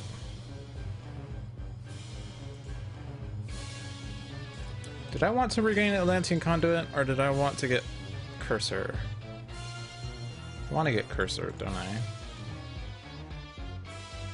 I? That is not how you get Cursor. That is specifically not how you get Cursor. That is still not how you get Cursor. Pre-start a turn.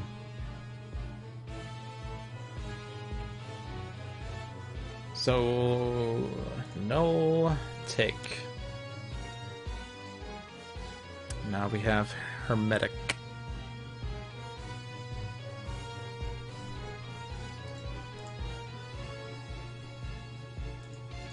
That is pretty good to have right now. I don't think we don't need to stop an OblivAeon play.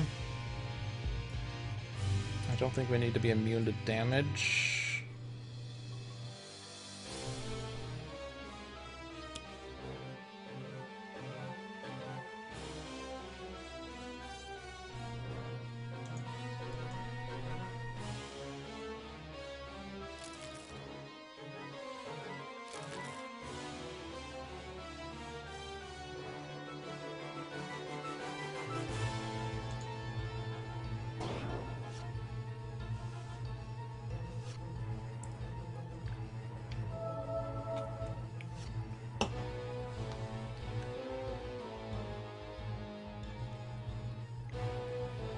So Cursor increases damage dealt by non-character card hero targets by 1. Oh, hello, Omni Unity. How are you doing?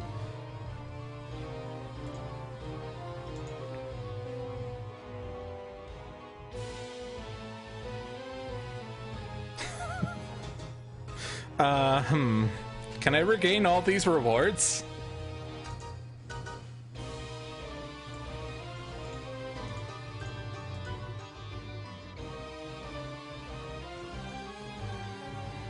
Devastating Aurora. We'll get rid of the Aeon then. But so would Absolute Zero. / Tachyon. Who wants Hermetic?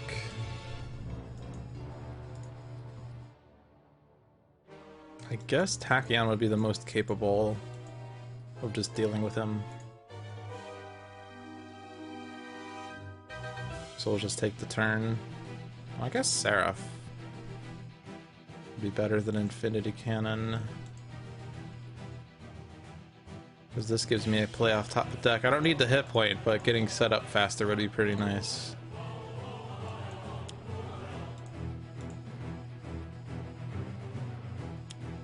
Deployment. We got onboard cooling systems. I move hardware, software from my trash into my hands.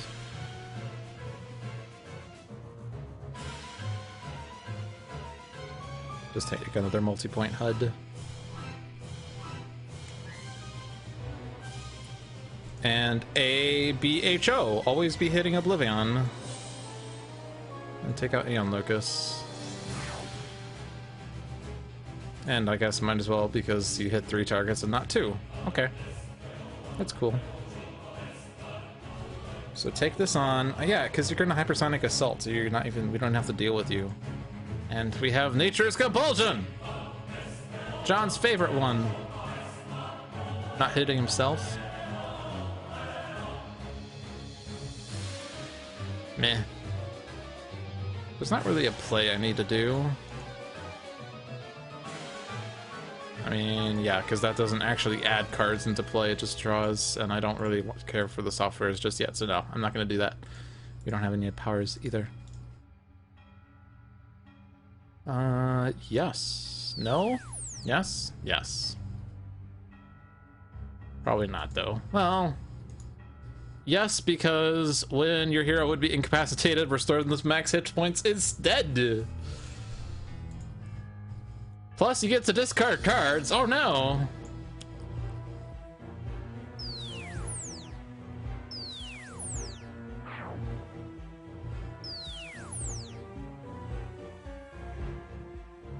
Okay. We have 9 bursts in the trash. Still kind of waiting on this until we have pluses somewhere in some capacity. No environments to destroy. I haven't been dealt damage by OblivAeon. Okay, that's better than normal. Sonic Vortex or Nimble Strike? I'll do Sonic Vortex. This is good enough. It hitting a thing for 3 damage is already pretty good. It hitting 9 things for 3 damage would also be fairly good. I do not need to do that. I think, yeah, we'll just use Research Grant still, because 1 damage is not better than cards.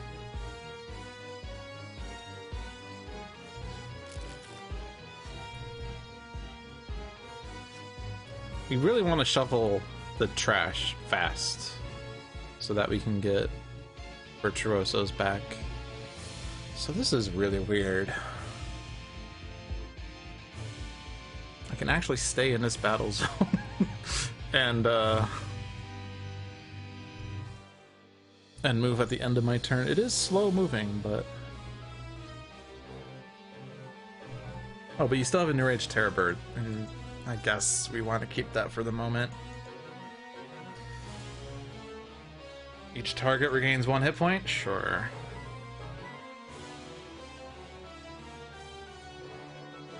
That was a weird effect. Trade? Trade?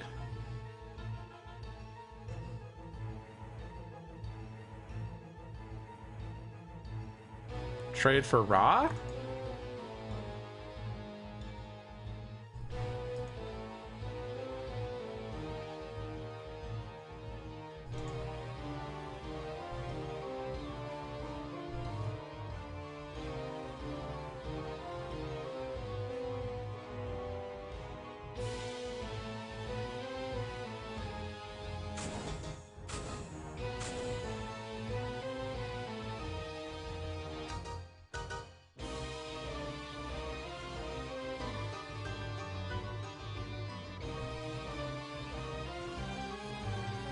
We're unfortunately going to get T-Rex bot after Omni Unity goes off. Do we have equipments now?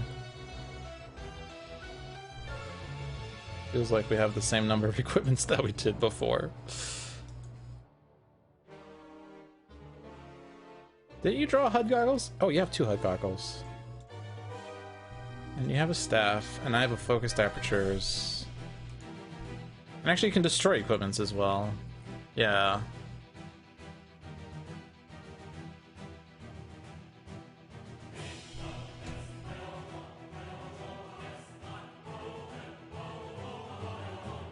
I want both focused apertures and thermal shockwave.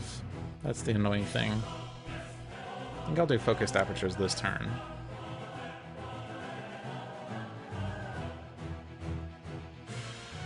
Just keep hitting OblivAeon every time you can.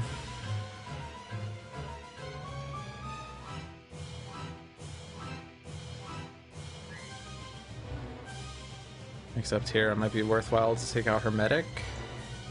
Or it's Terrorbird so that Ra could take Nature's Compulsion, I guess.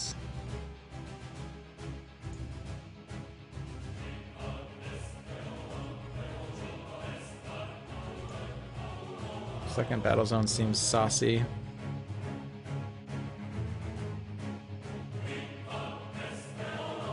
Six damage to OblivAeon, however, is 6 damage to OblivAeon. I mean, everything else... Actually, it's only 5 damage, so it didn't matter. Oh no, Cursor! Hi, Cursor, how are you doing? I forgot that Cursor does a +1 to targets not in her battle zone. I think we just let Hermetic and the Enraged Terrorbird die to AoE damage just because there's a lot of that.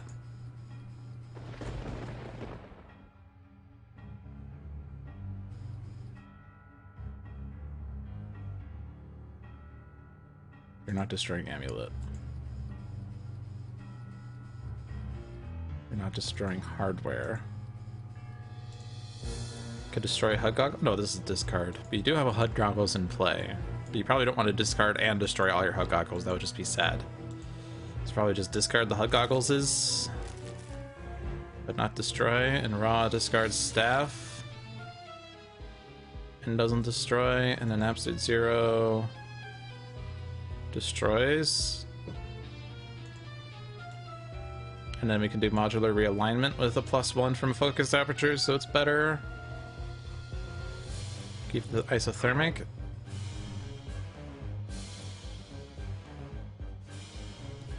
T-Rex bot! This has been a very, like, productive OblivAeon game.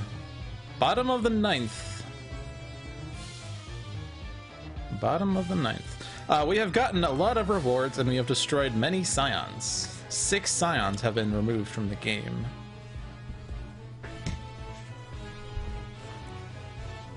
And this does not hit heroes. Finally, Logic is playing bottom of the 9th. Actually, I guess that accidentally flipped Aeon Master, and now whenever an Aeon Man gets destroyed, stuff happens.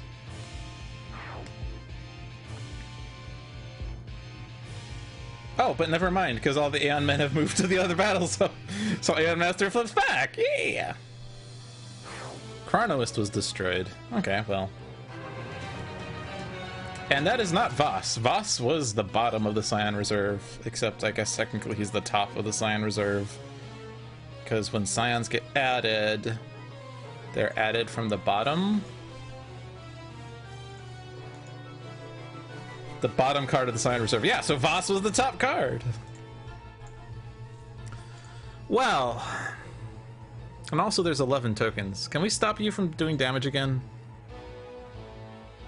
Alternatively, do we let you deal the damage? Because you're going to destroy an environment, right? And we still have 1 set-aside environment. No, we have 2 because we did the shield. Okay, no, we still have 2. We're fine. So you can destroy an environment.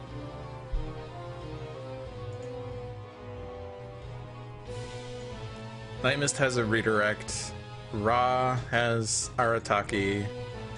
Tachyon has a redirect. Absolute Zero is sad. You could probably find the others. Hypersonic. Yeah, we have 2 of them. That's right. Yeah, no, we do not have ink caps for putting cards from the trash. We've established this. That's why Virtuosos are unrecoverable at the moment. I do have this Nature's Compulsion. I guess we still have Enraged Airbird, so no, we're not taking this. Stay here. Do we shuffle? Do we incap? Just card draw and Tachyon is probably okay to get closer to that other thing. I think so. Because, like, what's the trade options? It's the same 2 as previously, right? Hermetic.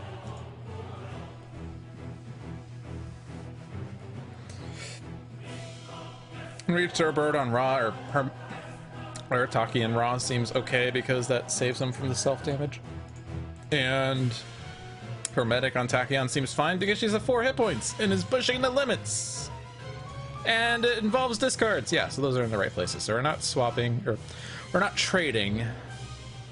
I don't want to swap. Do I shuffle because this is now in the way? We haven't gotten the Mechanite, we haven't gotten Shattering Blow. I think we shuffle. So now the Great Fortune has arrived. Well, that's an exciting card for Night Mist.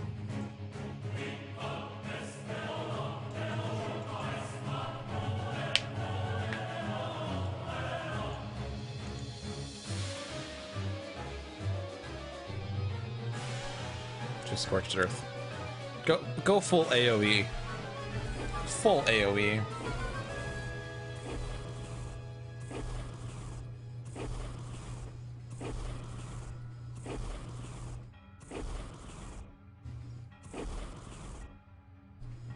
And then more AoE. It's not gonna kill these things.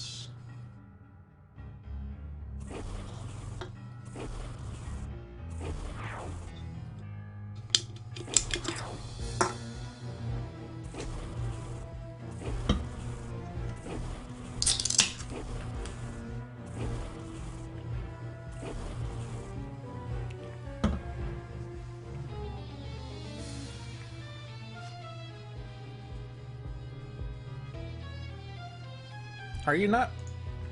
Shouldn't you be not dealing damage? Or no, because you were absolute zero, so you are dealing damage. Okay, well.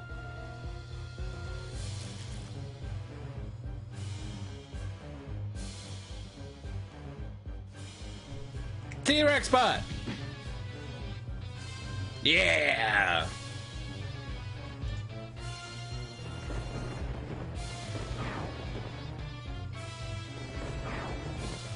I could take out the trash with magic.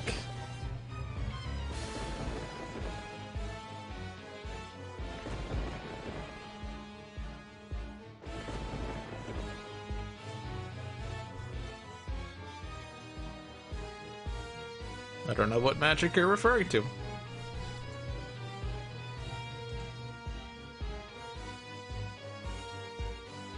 still have a reward to gain. Oh, I see what you're saying.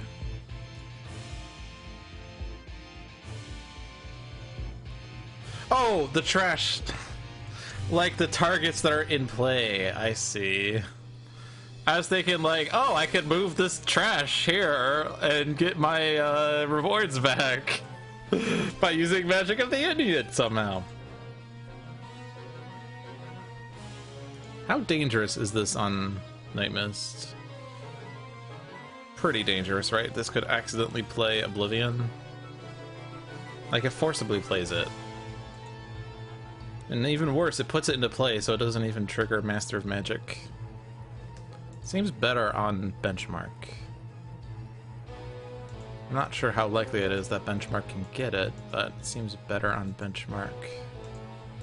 But we might want to regain the Termination Absolute Zero reward. Nah, those rewards, we don't need them. Infinity Cannon just is damaging card draw, but we might just want to get set up better anyway. So let's regain Atlantean Conduit, I guess. And then you have it. I already have Master of Magic in play. Save the Mistbounds for Phase 3, assuming Night Mist survives. She should survive. She has Master of Magic and Cursor.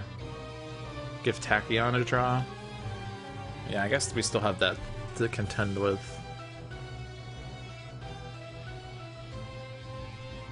Actually, I guess what we could do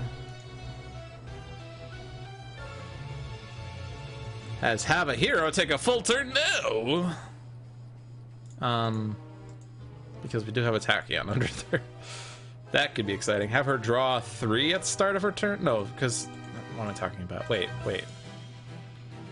Oh, are you ready for this? Are you ready for this? Are you ready for this?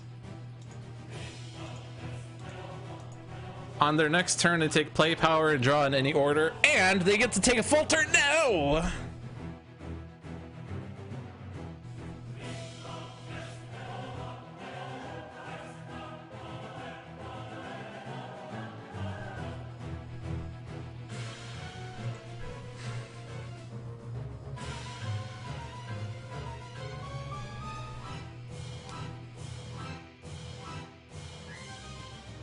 This is a Night Mist Nemesis?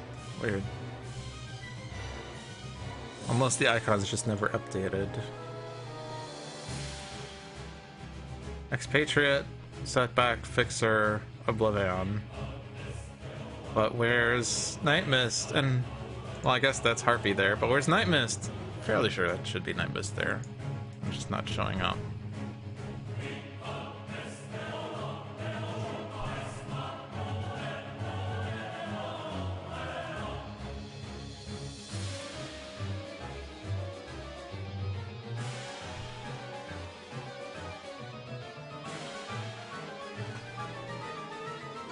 Oh, he is actually not a Night Mist Nemesis. Okay, fair enough. I am dumb. I'm more inclined to blame bugs than game mechanics for most things I see that are incorrect. I want to save my Mistbounds, assuming that we can keep Night Mist alive, but with Cursor, Master of Magic, and Apex, I think that's doable. I should just play a spell here. Cursor reduces the first damage dealt. Amulet redirects the first time damage will be dealt. So I think the combination of those two guarantees we deal 3 damage to OblivAeon somehow. So let's do Heedless Lash for hit points. Amulet. I guess Cursor forcibly reduces the first. I don't even have a say in the matter.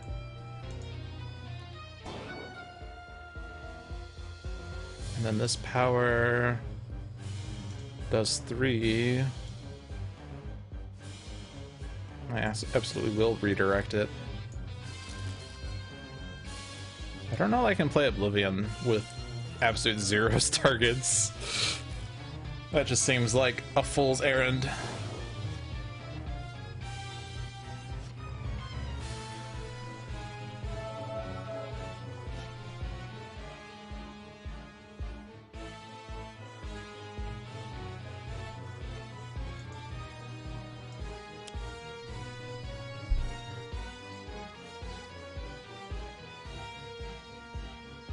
Okay, load on initialization.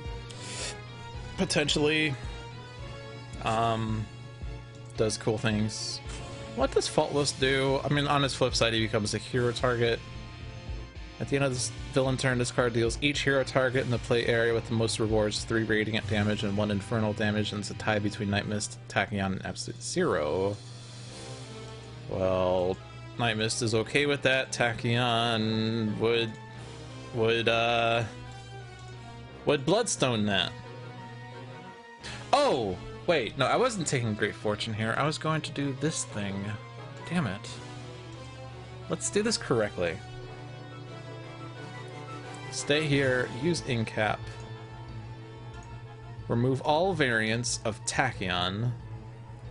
Do you want to take a full turn now? I sold my comics for this! Please say yes!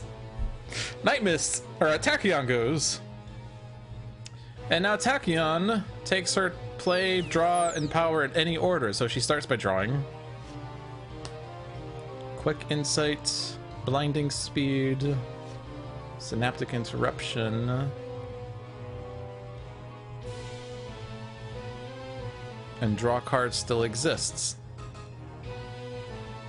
Well, okay, well, it didn't draw because I already had my draw phase.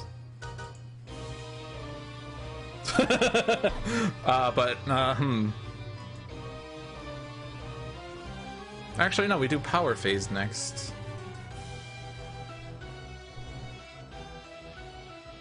That kind of was weird because it didn't rewind to draw a card, it rewinded to after I drew a card. Should I report a bug here? There's Hypersonic. We are not playing Hypersonic just yet, though, because we have to make sure this lasts until Tachyon's next phase. This might have been fixed. Yeah, I'm still on the public build, not on developer builds. Getting rid of this. And now I play 3 cards. Wait, didn't I already play one? No, I used Research Grant, that's right. So let's do Quick Insight. I think Lightspeed Barrage is happening on Tachyon's next turn. Ooh, Fleet of Foot, beautiful. Beautiful. Discard a Blinding Speed, we don't really have anything to discard for it. Bottom of the 9th will potentially go off, but it's also going to get destroyed by OblivAeon. So do we get 5 random card plays off this? I think yes. We might play an OblivAeon, but that's fun, right? So these light speeds are most likely going off. I need to discard as many bursts as possible! But my synaptics are good! My nimble strikes are okay, they give card draw. I guess it's blinding speed. Fleet of Foot.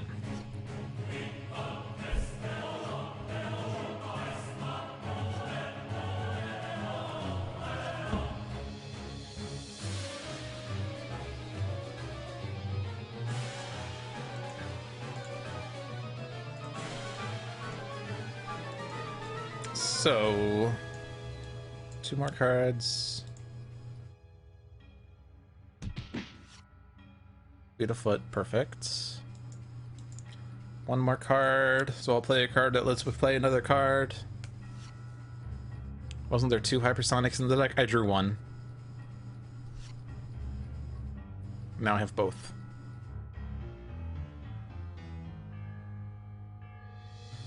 Okay.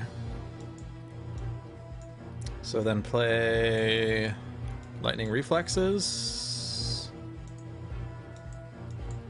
to get Nimble Strike. Gets Accelerated Assault. Play the Accelerated Assault.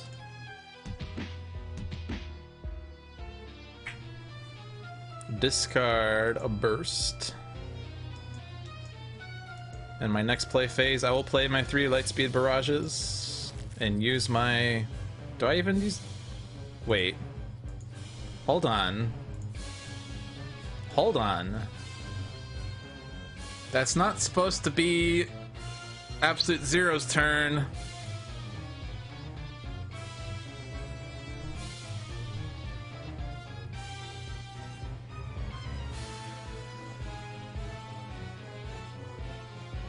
John.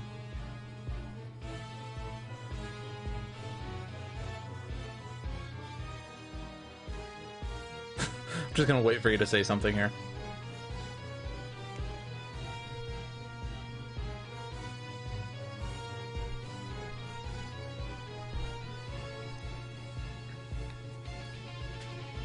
It's probably fixed.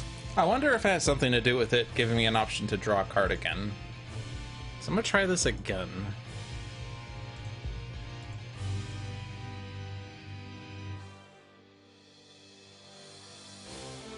It's also possible that no one has ever used this in an OblivAeon game, and this was basically programmed assuming that that was just the in-cap turn.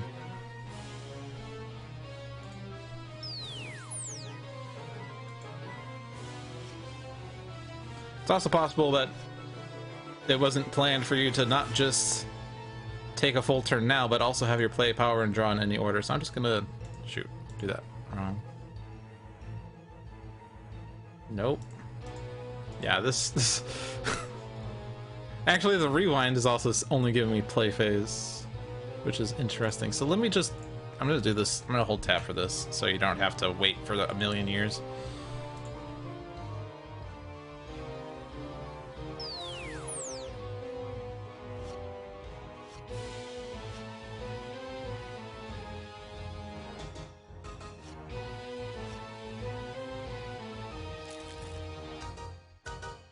Yeah, there's still a draw there. It's like it's not reacting well to the first draw.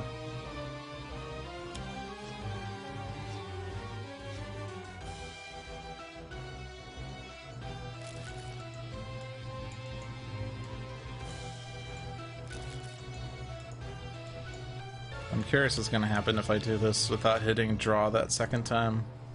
I might just force it to happen anyway.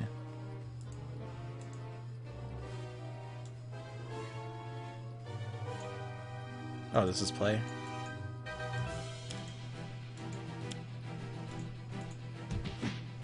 It's more thematic to hold tab.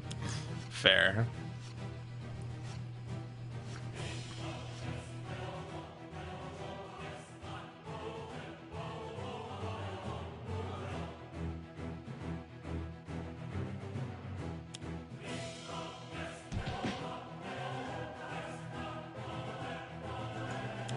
I don't remember if that was all the things I had done. Yeah, I did my draw phase. Okay. Let's not do that in cap then.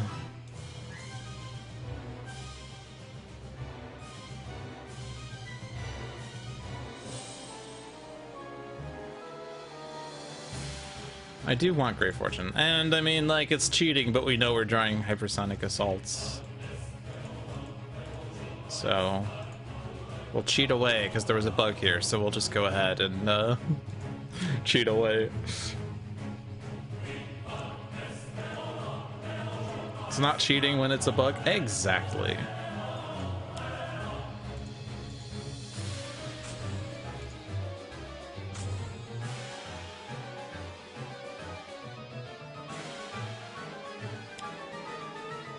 Another hardware. Oh yeah, because we actually knew that because we were drawing it off tech, yeah.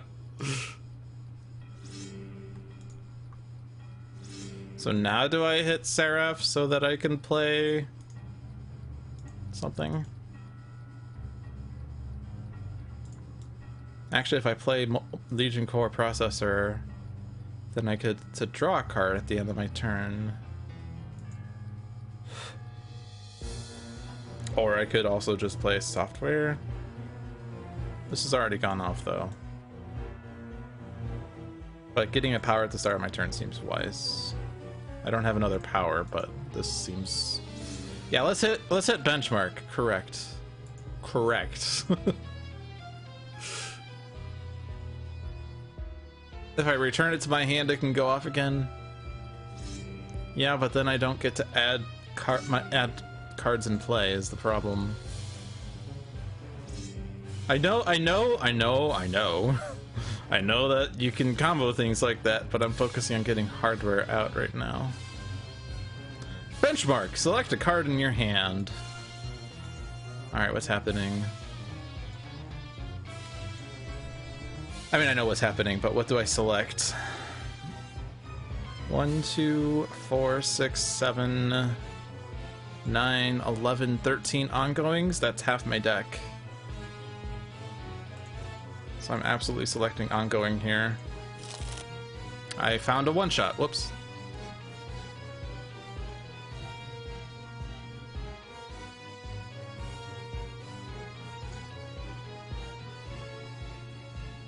Okay, well, we have to stay here, so we're not doing that.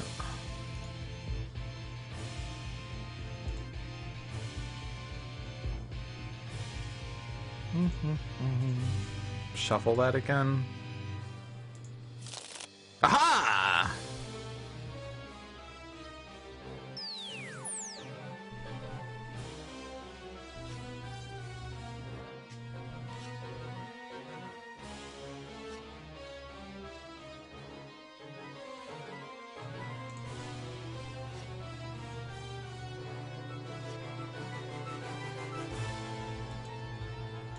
Yeah, so it looks like it was working correctly with this.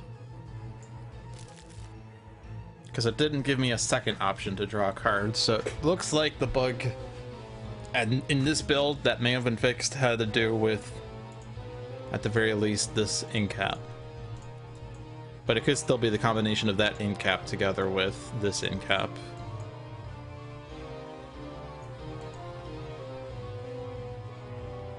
Okay, so we're definitely hypersonicking, and that stops this damage from happening too, so that's good. 2 more card plays. Unfortunately, by not having 2 Tachyon turns in this round, we're not getting to do Lightspeed Barrage this turn. If bugs are lurking in the game, there are more likely to be incapabilities that are used relatively rarely. Indeed. They get used a little more often against OblivAeon, but yes, exactly.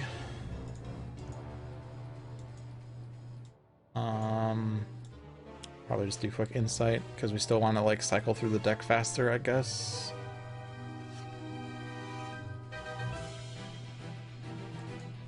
Discard. I've done this a million times and I keep changing my mind when I'm discarding when it's ultimately like everything anyway. OblivAeon gets played rarely in general. Fair enough. Rarely times rarely equals very rarely.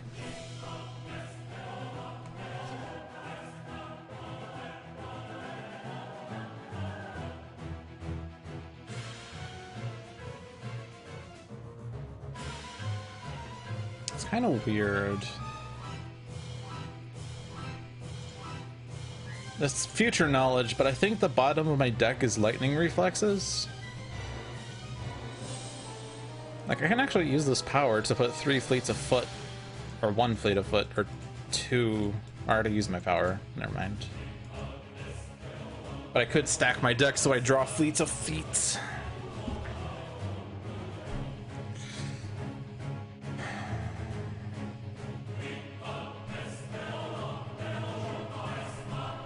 This is my last...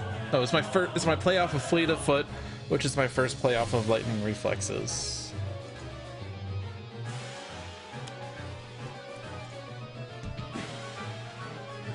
And then there's a Fleet of Foot.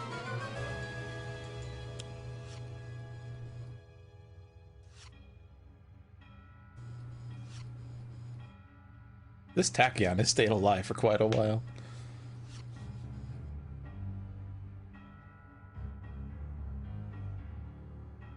So then, yeah, I'll just do this to get another burst in the trash. Yeah, so the bottom card is the play 2. Now it's my Bloodstone discard. Which actually didn't happen, or did it happen? It might have happened.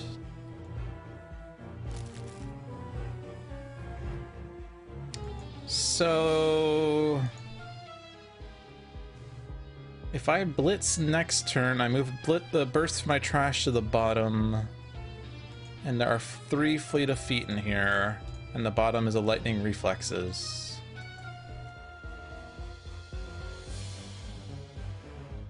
Unfortunately, I can't draw anymore unless someone else gives me an incap for that, but while part of the plan was to shuffle my trash so I can get Everyman and Virtuosos back, getting Fleet of Feet on the bottom and stacking like every other draw after that would actually be pretty sexy. Okay, stay here. And we want this in absolute 0, I'm assuming, because 1 plus a bajillion off of every target in my play area. It's also tempting on Tachyon because of this effect, but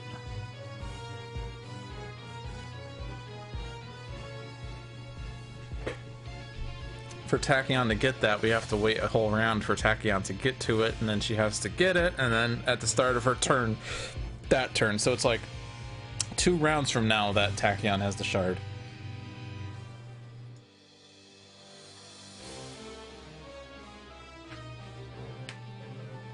But Absolute 0 having the shard seems hilarious.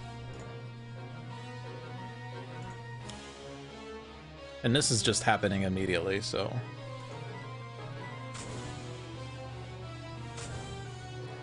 no issues there. Now I do Thermal Shockwave.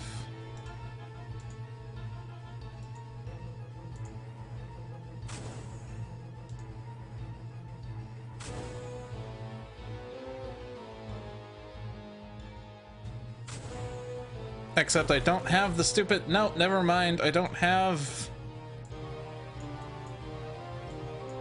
What? Where'd it go? Did I destroy it and never got it back? Oh.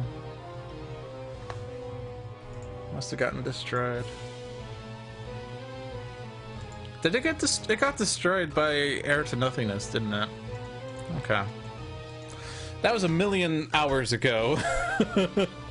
Oh, I destroyed it for T-Rex spot? Oh, right, you're right. I did do it that way, didn't I? Okay. Then I'm not doing what I wanted.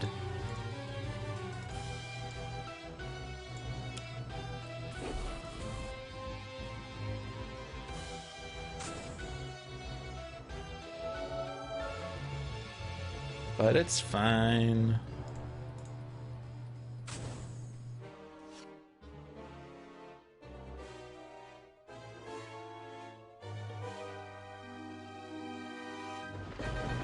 Actually, the order doesn't really matter. Chronos got killed by air, that's correct. Shattering Blow is done. And in one round of page 2, we have dealt half of his damage. Or half of his HP. I think we're set up well. If we stay alive. Wrathful Gaze.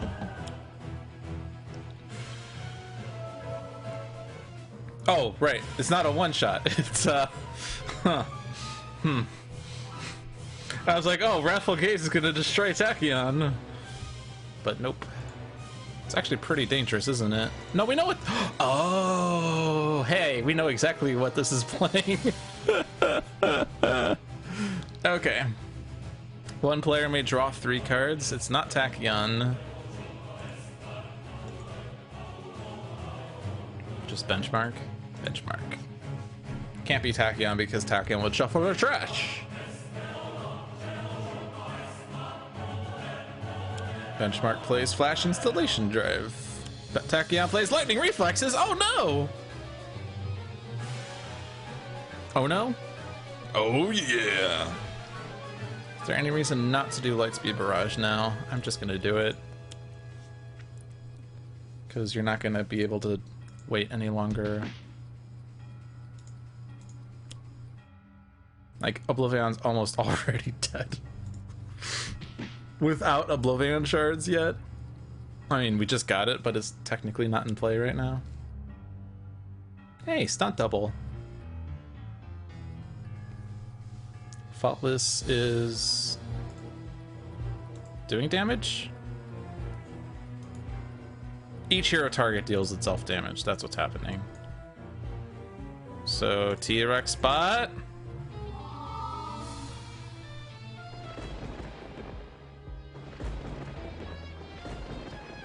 And then, is there any issues here?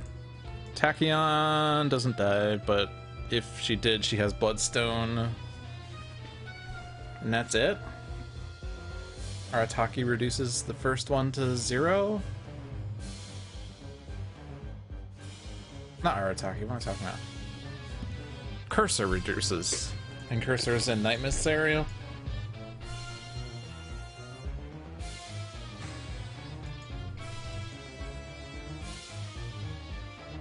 I mean, Night Mist could just take the damage. You cannot deal damage, so a one-shot that you play...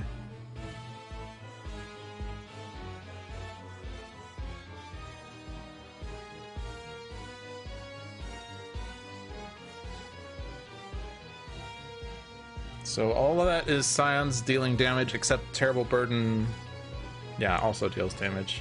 I missed this save, though.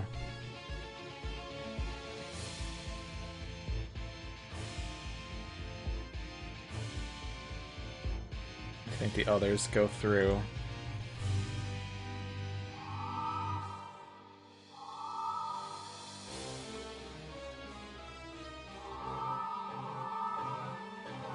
I guess actually if Voss comes out, that's dangerous. Because he's dealing 11 damage.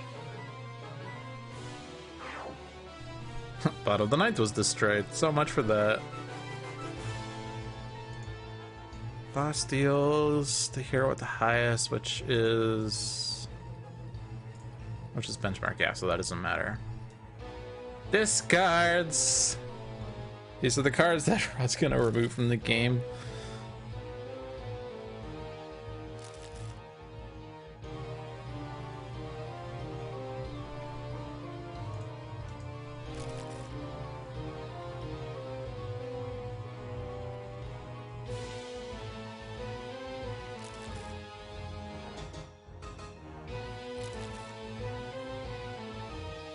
Okay. Now OblivAeon moves the battle zone too. Surprise shopping trip! It's my favorite card.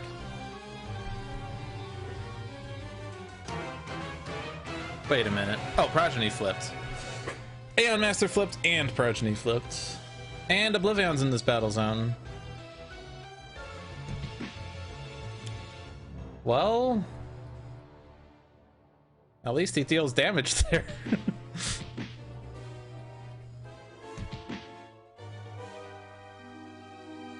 No, he moved to the second battle zone. What? Oh, that was the play, right? That's the card. Okay, right, yeah. And now... yeah, now OblivAeon entered play, so surprise shopping trip goes off! Yay!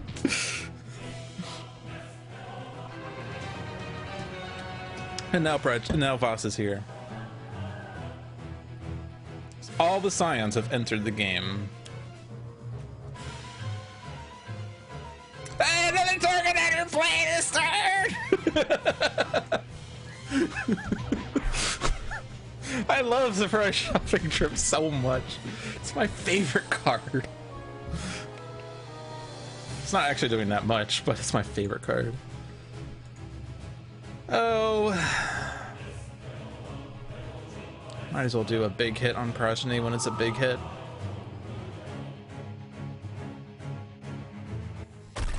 Time Cataclysm has been removed, so now it's Merynian Refuge or Enclave of the Endlings. Let's do Merynian Refuge. I don't actually play that as often as I would like to. So, take out Aeon Thrall first, so that Voss doesn't regain 2 hit points.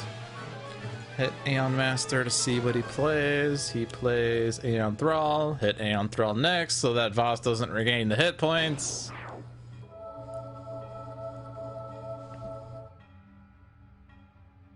And then the rest doesn't matter.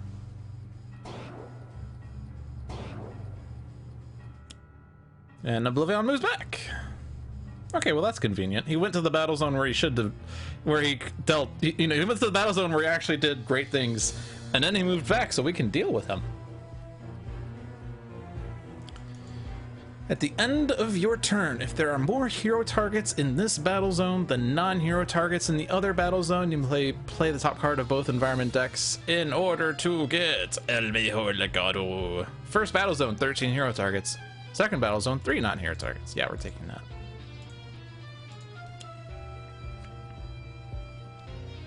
Seems good.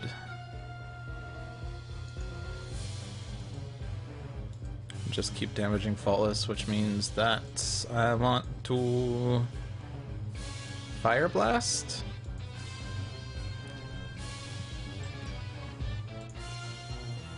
Does this say what cards Ra is removed from the game? This says it. Fire Blast, Flame Spike, Imbued Fire, 2 Living Conflagrations, 3 Scorched Earths, 2 Summon Staves, the Staff of Ra, and Chronoist! No! Chronoist!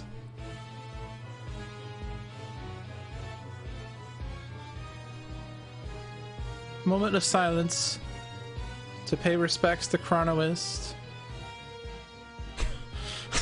who got removed from the game. Yeah, by oh well. Didn't actually notice that. That's my fault. It's okay though.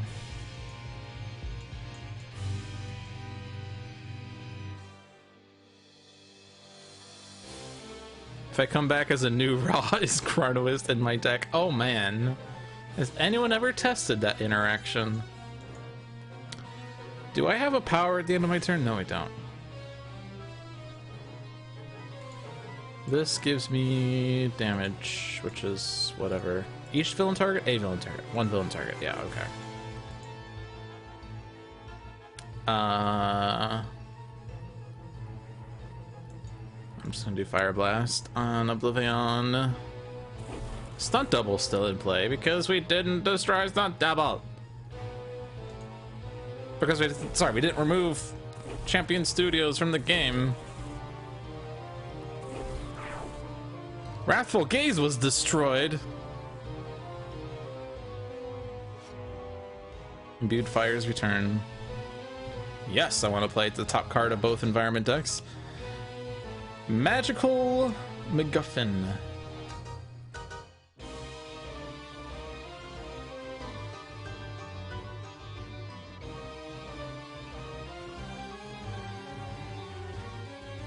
Is it bad that I slightly want this on Absolute Zero?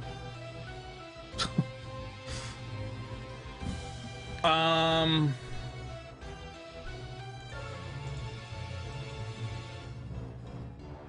mean, most likely I'm just gonna destroy it. That said, Benchmark would be okay with it, probably. He's at full hit points. Can't hit Seraph as much, but that's fine. And the Storm Speaker. Mejor Legado. Oh. My internet is gone. My internet was removed from the game.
Yeah, so my internet's dead. Nope, it's back. Which means if I reload this, it will work.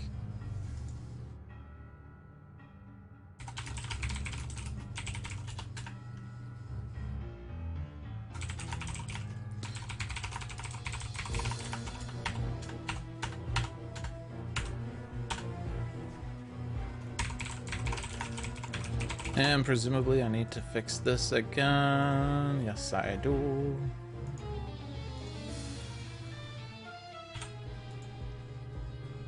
Yeah, there it is. Alright, reconnection successful. We are back. I don't know at what point we cut off, but previously on Sentinels, we were damaging OblivAeon.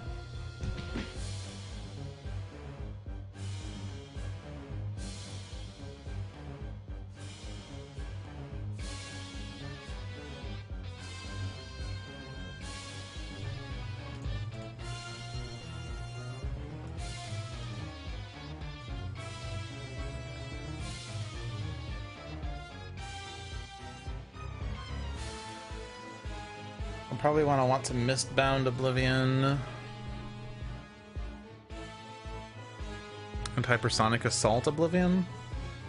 OblivAeon.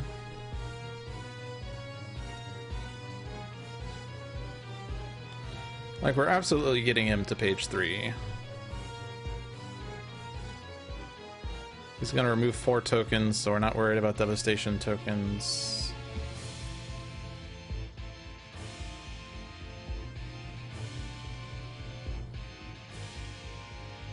Faultless will presumably die to absolute zeros. OblivAeon shard stuff. So I think we just keep everyone in Battle Zone 1. OblivAeon moves back to Battle Zone 1. He'll be Mistbounded. He will be Hypersonic Assaulted. So we should be safe. We missed the t-shirt cannon.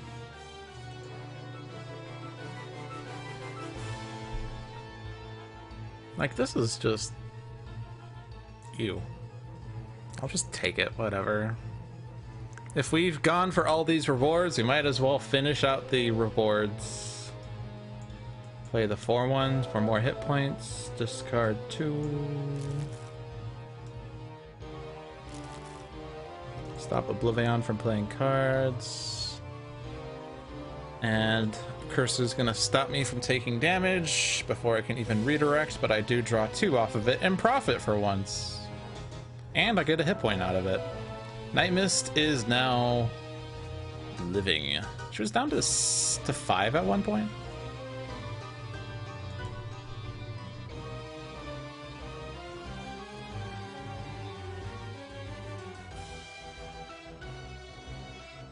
Yeah, so we can probably just do... Yeah, we'll do this on Tachyon's turn. We still have a Lightspeed Barrage.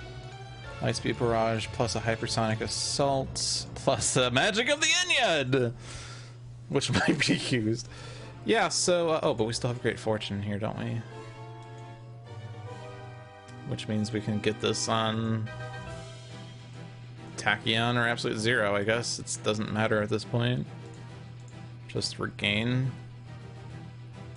Just so I stop having to decide whether I want to regain. Do I need to destroy environment cards? I don't think so. 4 hardware, 1 software, so play.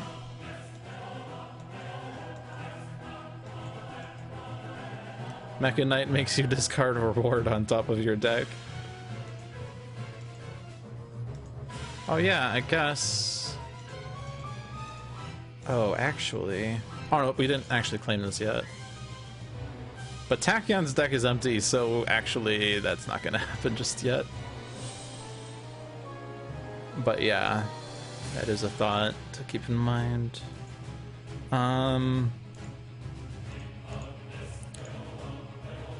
That is going to be really good in a hot minute. Just actually do it right now. I can actually hit Absolute Zero with this now.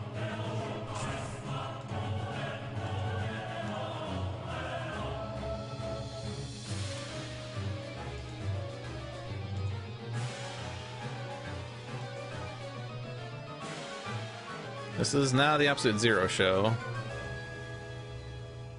Oh yeah, I can't set my deck up. You're right. You right.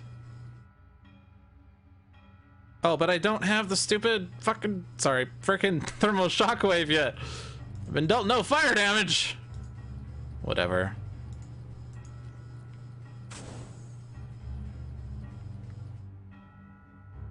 Hardware. Play the top card of my deck. It was Intel Analyzer. And why do I have an extra power? Because of this? No. Because of this. Okay, sure. Draw 2, discard 2. Is that Handelabra saying I'm live again? Yeah! Handelabra live! Yeah! Or Handelabra Games is now live. Okay. Software. Basically, softwares are better than anything else to discard. I don't really think I'm using countermeasures. It's too dangerous. I can play a software. And where are we at now? 3 software, 5 hardware. I can also use this power if I really wanted. Multi-point HUD is not going to be used though. So we'll just destroy the magical MacGuffin.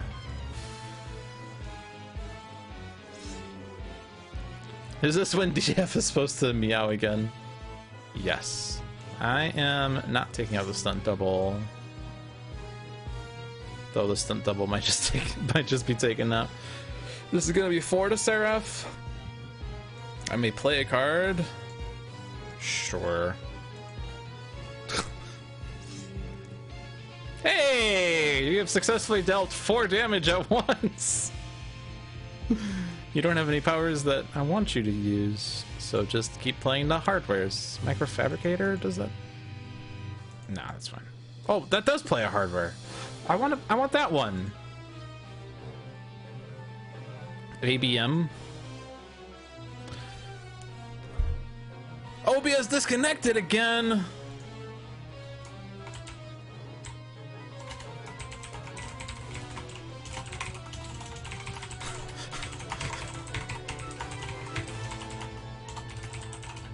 OBS is reconnected successfully. All right, so we return for yet another episode of Dolphin's Dive. Welcome to episode 5 of Dolphin's Dive, the special 5-part episode where we smash OblivAeon to pieces.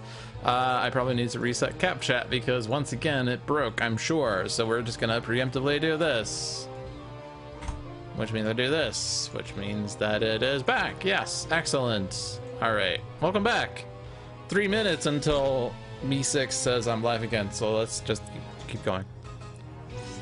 So this, and then this, and hit Seraph to play the hardware that lets me play hardware. That's what I wanted to do. And then I can select a card in my hand. Alright, what's left? 1, 2, 3, 4, 5, 6, 7 ongoings. That's still half my deck. 1, 2, 3, 4, 5, 6 one-shots. Slightly less than half my deck. We'll just do the ongoing software. We revealed ongoing software. Excellent. Both get played. And now we reveal the top card of my deck. It reveals Flyby. Everyone may play one-shots. Yay! I don't think Tachyon wants to play a one-shot. She can't play Hypersonic yet. She doesn't want to play Lightspeed Barrage because that will kill OblivAeon. And Sonic Vortex does nothing except hit Faultless, I guess. You do have one-shots. Or Fire's okay?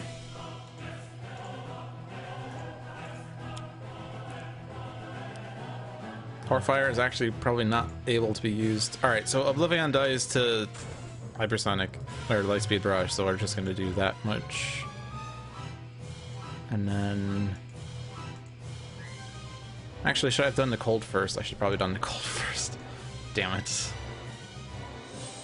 I could Lightspeed Faultless. Yeah, but Faultless is just dead with absolute zero, having OblivAeon Shard, basically. So it doesn't really matter. But I have to do this Rigma roll again.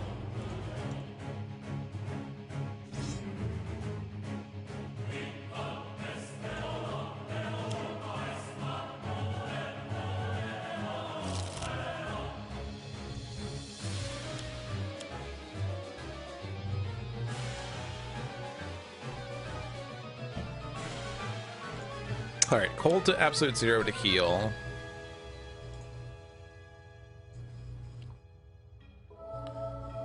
Fire to faultless.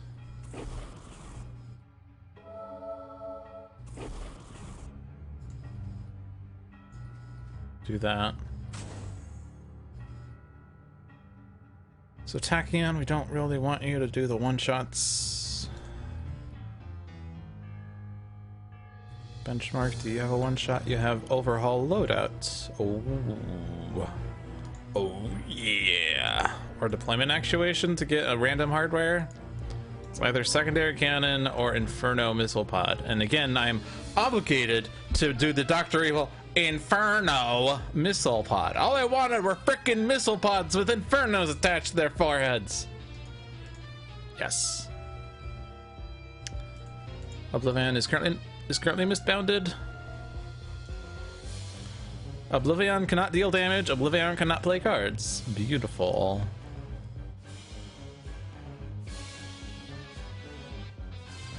Do we have any relics left? We have 3 relics in your deck. Discarding a 3 to draw 3 relics. That does profit you cards, doesn't it?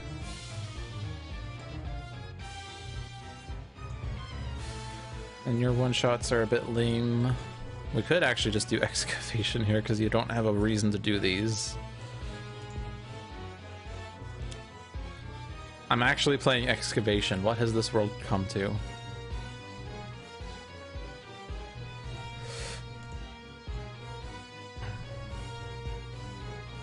Stop double!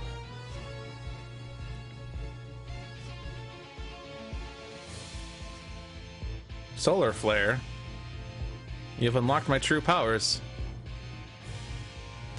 You're right about how it synergizes with Akash 3. Yeah, it does, doesn't it? Moves cards into the environment deck faster.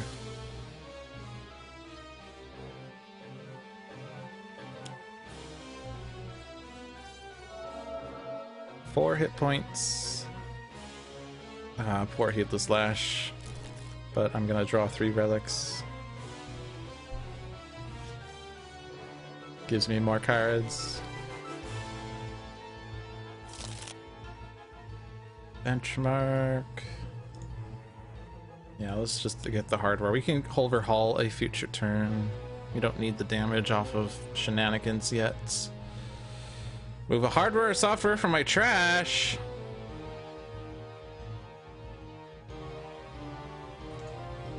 Tachyon skips. And flyby. I could actually play the overhaul loadout this turn if I really wanted.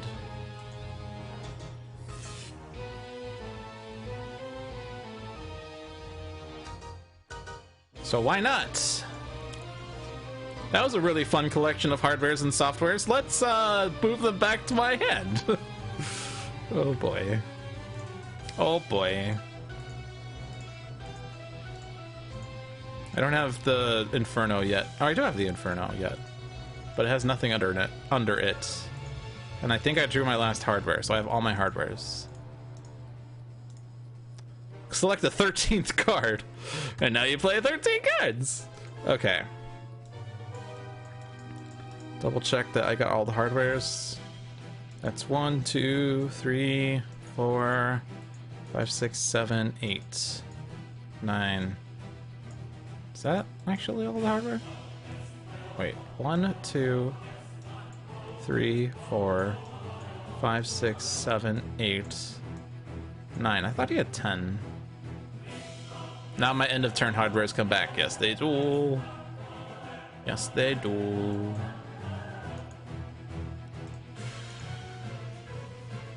Whenever you discard a card, put it under this card. So that goes last, right? This one can go, doesn't really matter.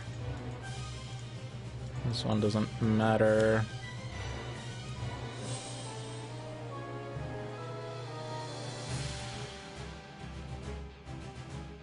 This one doesn't matter. And yeah, the Fabricator also plays one.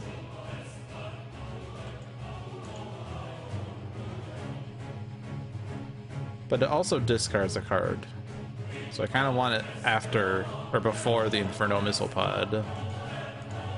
But I also... Well, I could just do it now, right? I mean, that goes... Like, I'm basically trying to put all the things that are end of turn last, because those are the ones that the order matters. So this goes before Inferno. Inferno's there. Microfabricator goes before Inferno and can play Inferno. End of your turn, regain a hit point. End of your turn. 5 or fewer draw. And isn't there one that also moves something from my trash into my hand? You may play a hardware, draw a card, and then you may discard a card. I guess that is a net profit of 0, isn't it?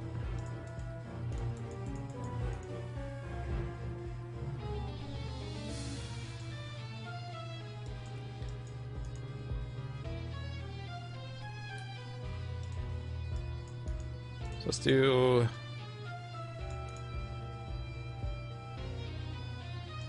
Yeah, Microfabricator, then the memory unit, Subcutaneous.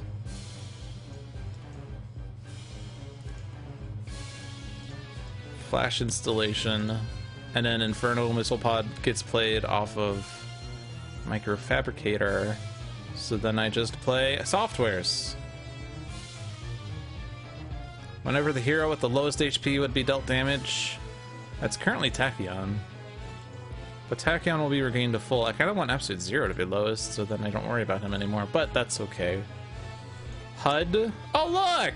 Onboard killing systems!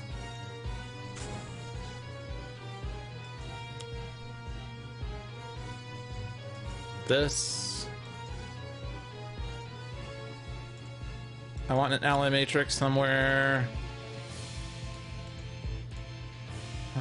Sure.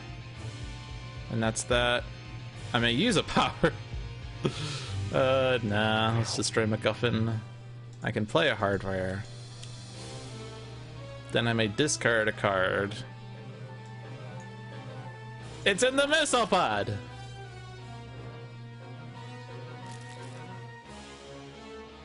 And then I can put a software from my trash into play. My turn just continues.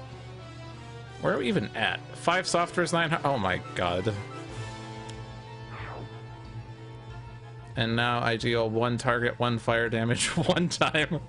Well, that wasn't much of an inferno, wasn't it? It doesn't really matter. Benchmark is now completely set up. Alright, you stay here. And we want Absolute Zero to have this.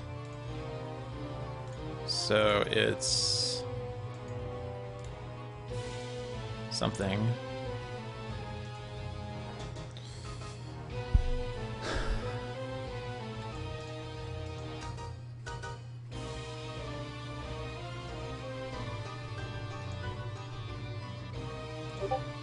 Oh look, I'm live. Nice. Like, if these get hit with OblivAeon Shard, they're dead, so healing them is useless. And Tachyon goes to full. Meow!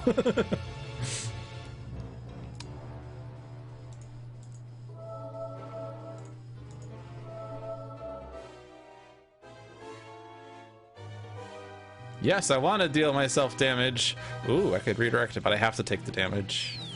Oh no, I was destroyed! Oops! Oh yeah, I guess we're all getting healing 6 off that.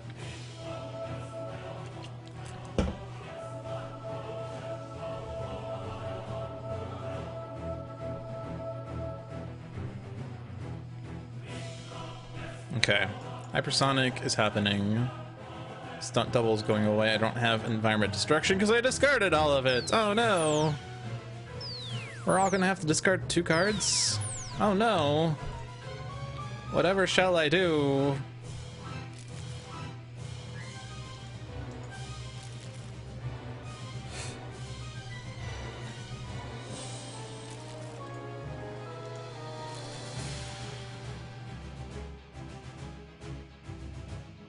Oh no! Oh no! My still want that, actually. Oh no, Benchmark has to discard cards. Oh no, Tachyon has to discard cards.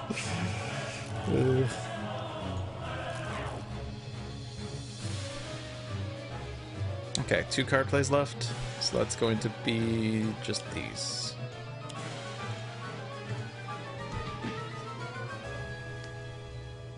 All right, we are now 3 hours, 25 minutes in, and we're on page 3. I don't want you to draw,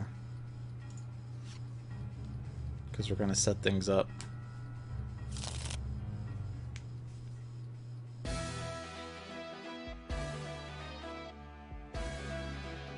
Summon the Coliseum.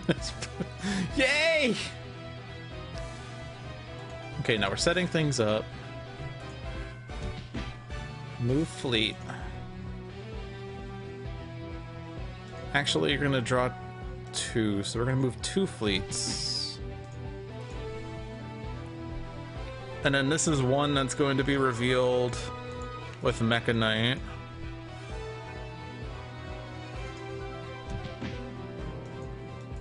So it can be Sucker Punch. And then we put a fleet.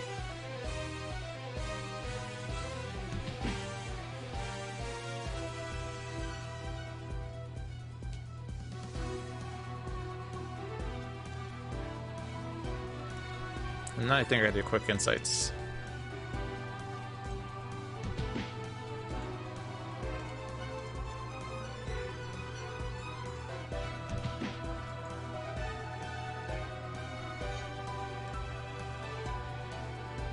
How many quick insights are there? 2? Only 2? Really? Okay. And I think we let the trash shuffle then, so that I can get to the rewards. I'm basically just putting card draw in my deck. This is a deck builder moment. Welcome to deck building with Logic Dolphin. I am your host, Logic Dolphin. And Faultless just dies to Absolute Zero's existence.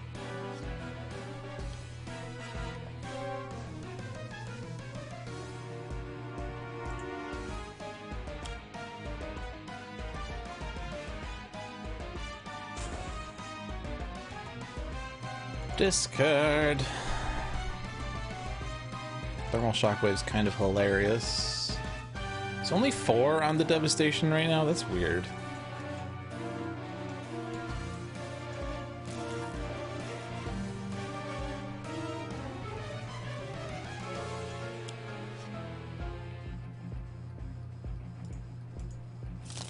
Ra is the one thinning his deck. Yeah, you're right. Ra has been exhausting many of his cards.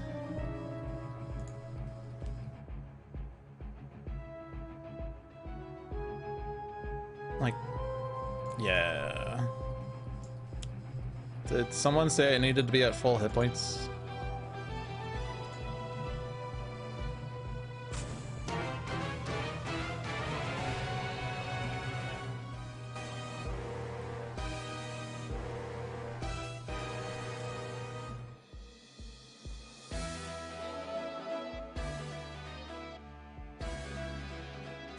Oh no!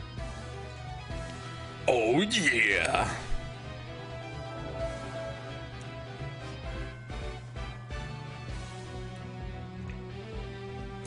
And there is literally nothing to damage right now.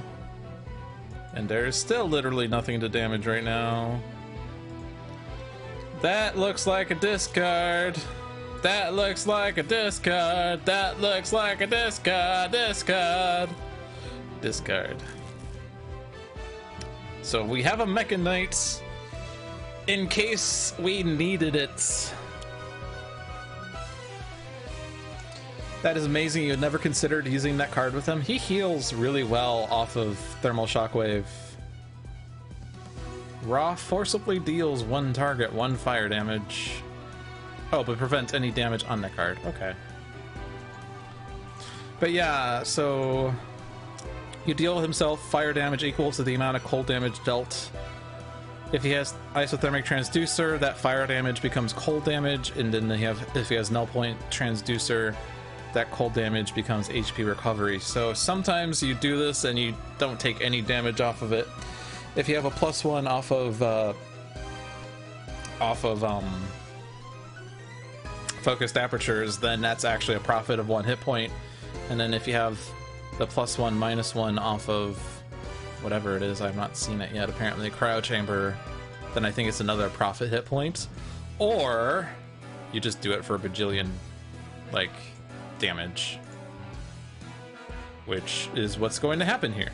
Now the reason it said +3 twice is because the first +3 was because OblivAeon Shard says increased damage dealt 2 hero targets in this play area, and the second +3 was because it was increased damage dealt by hero targets in this play area, so we got the benefit twice. So actually it was funny. Alright, so fire damage goes to absolute 0. Oh no! Actually that damage still happens? No, it just is outright prevented. Okay. Well, skip. OblivAeon. Oh good, OblivAeon is here. Beautiful. Deal 1 damage to every target. Great. Great.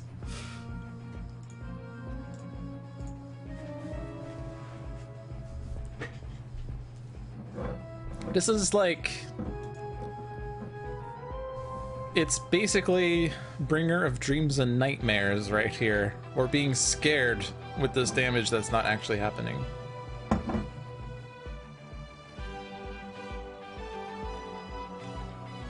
Also hit OblivAeon.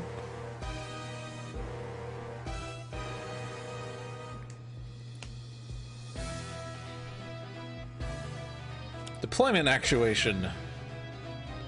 It reveals my deck and discards my deck. My deck's empty. All my cards are in my trash, in my hand, in my play area. Let me move one of these cards.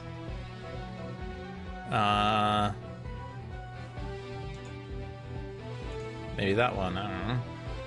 Fleet of Foot. Well, now we're getting this rigmarole. The fleets of feats are happening. Oh yeah, this is... yeah, that's fine.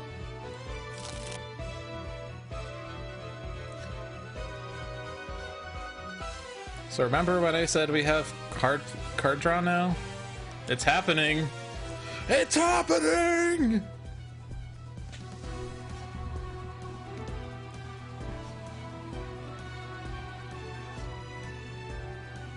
This has been the most productive props department turn of all time! Remember when Tachyon was at 1 hit point? Remember when Night Mist was at 5 hit points? Remember when Absolute Zero was at some not full number of H points? I don't... H points, yes. They're now H points. I will now draw a card. My trash is now in my deck. I got a Hypersonic Assault because I really needed to make sure we won. This is my last card play, and it's going to be Quick Insight. Sucker Punch. Synaptic Interruption. Nimble Strike. Sucker Punch goes. Nimble Strike at least draws. Onboard much? Oh my gosh, props department. Oh my gosh. I can play Cryo Chamber now. Yes! More targets, yes!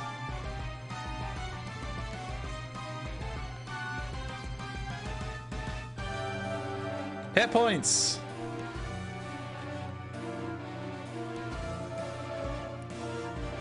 This is like the most inconsequential page 3 OblivAeon of all time because he cannot play cards or deal damage in Battle Zone 1. And and now we get all the powers, yes. You do not have a power you want. You can at least... yeah, you'll draw... you'll at least draw. And the damage is prevented by cursor. My deck was empty, cool.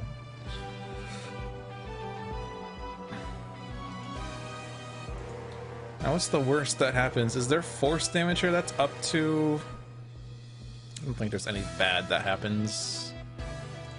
Benchmark. One environment lost. I think we lost 2 environments, didn't we? Yeah, we lost 2 environments. One from... Or no, both from devastation tokens. Benchmark. Just use your base power. Unless you really want someone else to draw a card and use a power right now, but we'll just play cards randomly. It was a software, so I get to deal 2 damage. Yes! Yes! Everyone's at max HP? Oh no, Seraph's not at max. Whenever I use a power, discard. Are you sure you want me to do that?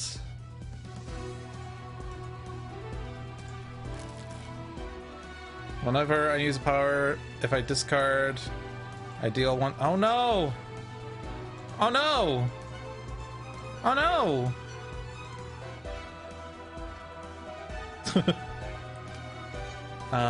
You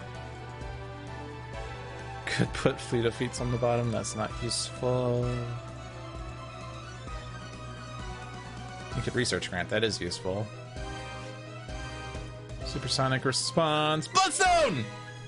Bloodstones. Meet the Bloodstones. Absolute 0. Has nothing to do. Raw has nothing to do. Alright, thank you. Thank you, Faultless, for contributing, I suppose. Squall Guard. Damaging things. Plays an Aeon Man.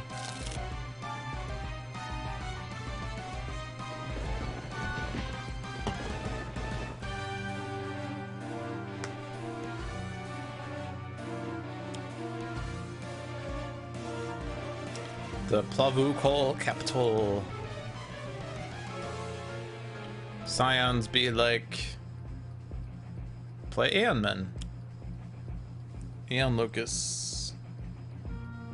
Aeon Master plays Aeon Warrior. Progeny can't deal damage. Aeon Master damages one of these things that are tied for lowest. Let's say Aeon Master. Aeon Master was hit, so he played Aeon Thrall.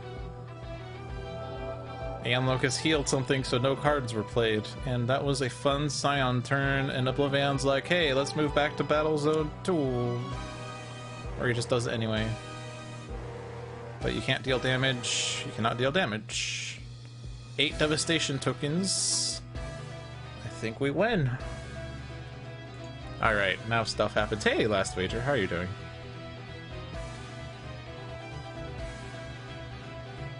Each player may discard a card. Yes! I don't care about the rest. You had me at each player discards a card. Is it imbued fire time? It's imbued fire time.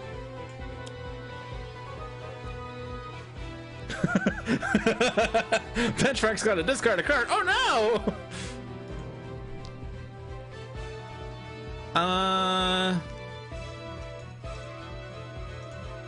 I'm actually just gonna throw my staff.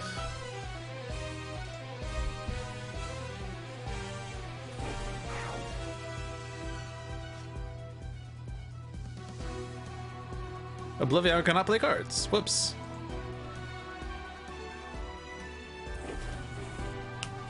And people discard. Oh no! Oh no! Oh no!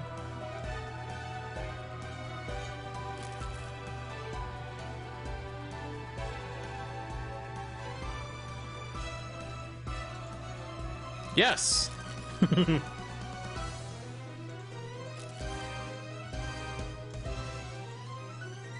What is even happening now?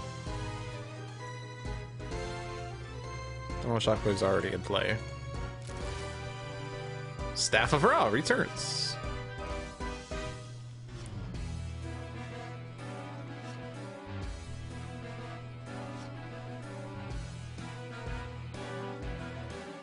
Okay. I'm staying here.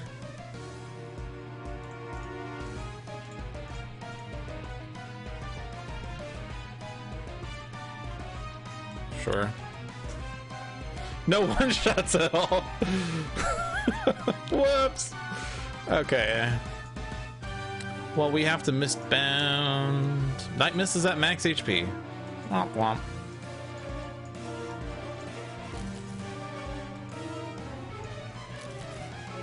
Poor Atlantean horn thing no one loves.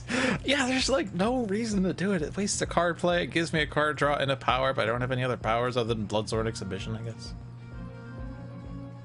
But you know. This doesn't work. This does work.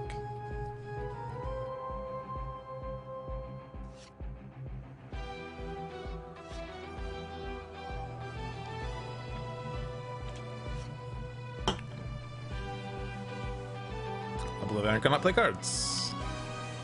Jump Scare, which gives me Death Ray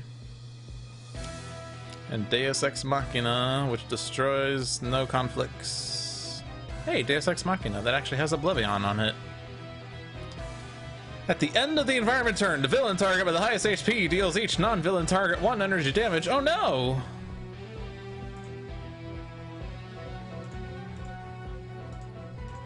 This sounds like a time for devastating Aurora.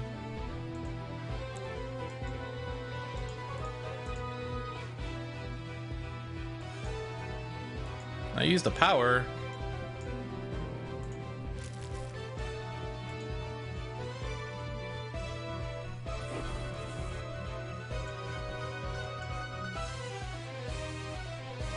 I don't even know what softwares I have in play. I've not been paying attention. Environment's going away anyway. Do I hit absolute 0?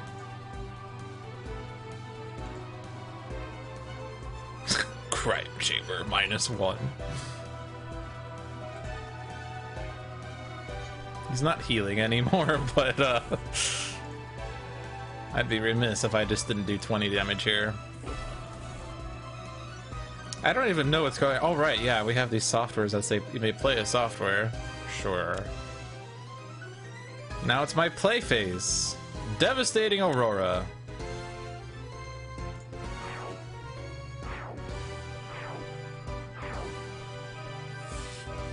No flyby? Oh, you're right, I should play flyby. That sounds better. Flyby!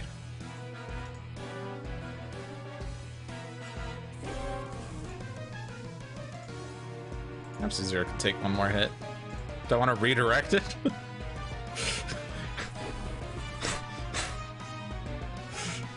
Benchmark's like, alright, now bear with me on this. Do you want to redirect it?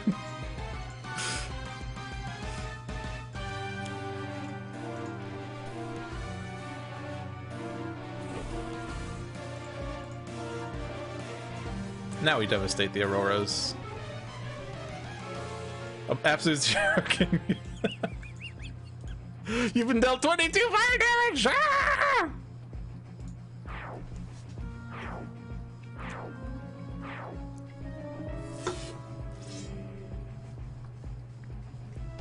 Put this card under the top card of a hero deck. You can stay right where you are. You're gonna be drawn like in 2 seconds anyway. Okay, another plus. Another plus. I use the power.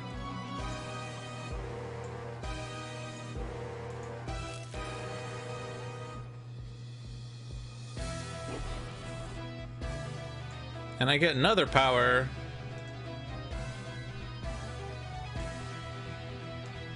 Now bear with me on this.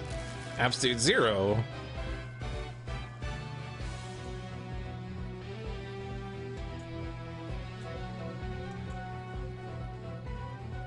So I've dealt 22 fire damage plus 8 is 30. How about I just Mecha Knight?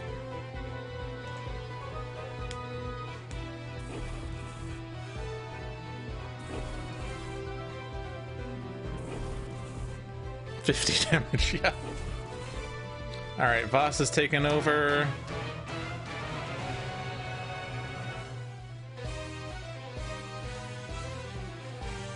Yeah, we're like super OP right now. It doesn't really matter what I do. I can discard my Infinity Cannon. Poor Infinity Cannon not ever coming into play.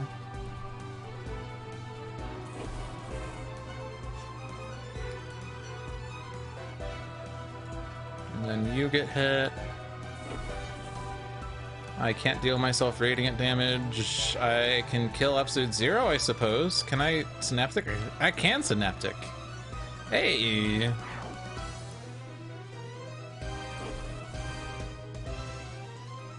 Can I redirect? Yes, it's irreducible. Alright, let's redirect. T-Rex bot would survive. It's fine.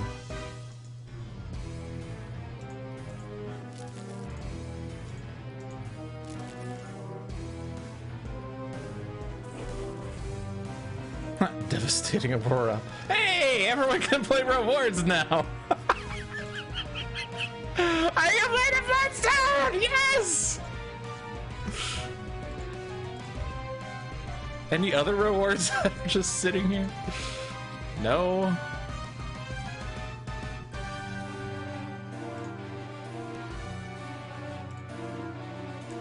Definitely play Bloodstone. Alright, can I survive Horfire? If I hit myself for the cold, I survive, right? I should just onboard first anyway. No imbued fire. Well, it has to be a one-shot, so it can't be imbued fire.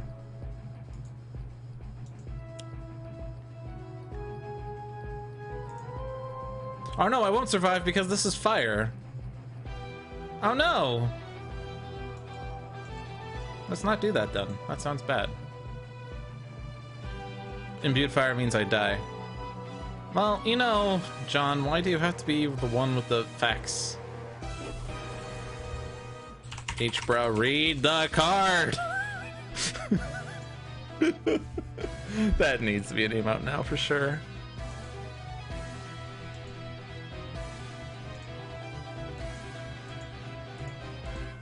I'm like discarding different cards this time. That's fine. And then this one went to T-Rex bot. No, T-Rex bot dies. John, why do you want T-Rex bot to die? Where did this one go? Oh, it's the Tachyon. That's pretty good for Inferno Missile bot.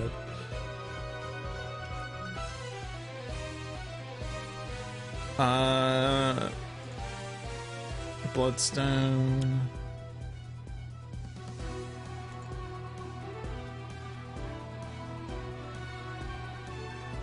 On board. On board lets me play a not one shot. Or I play Field Freeze. Now bear with me on this. Field Freeze.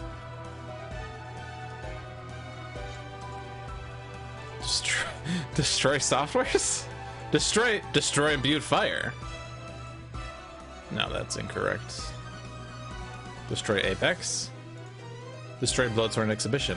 Hey, you know, Bloodsworn Exhibition and Magic of the Inuit are really nice cards because you can destroy them with Field Freeze. They contributed! I am going mad with power right now. It's crazy. Magic. Yeah, it's just one more damage, but still. It's something! It's something! Let's destroy this one. 11 damage. Yeah, that was actually fairly pathetic, wasn't it?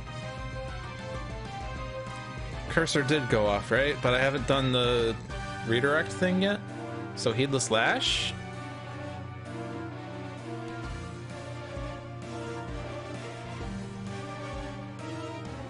Oh no, I already did the react. But I didn't do Cursor yet. Okay, well. It doesn't matter. I will put this in hand. Rah! Just Fire Blast, that's fine. This is a massacre, yes. Should we go to Battle Zone 1? Or Battle Zone 2 just to clear up the board? Oh no, there are no hardwares in my deck. Whatever am I supposed to do? This is terrible. Oh, you're immune to environment damage, by the way, so that was a fun waste of devastating Aurora. Let's put this on benchmark, because then I just draw it. And then I get this card! Okay, so what's even happening? It's the end of turn still, fun fact. Oh boy. Yeah, that can go into play, whatever, who cares? Now I destroy these cards. So now the ultimate question is, did Absolute Zero's OblivAeon Shard actually matter?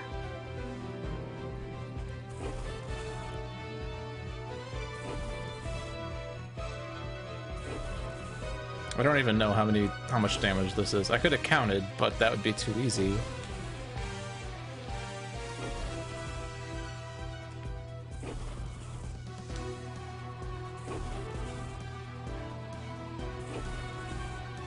Hey, War-Torn Landscape, yes!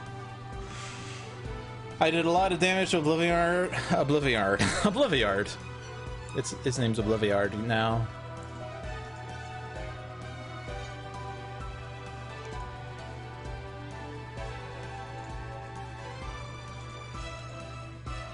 Oh good, Nature's Compulsion. Excellent.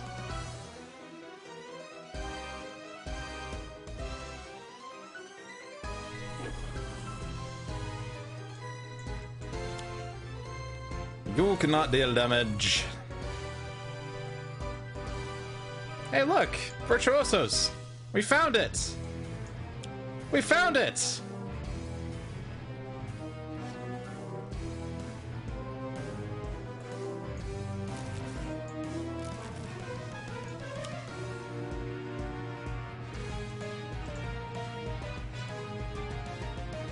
This is playing with food now. I could win. Or, and bear with me on this, Virtuosos. Alright, I'm gonna transition to this screen, because it's the victory screen.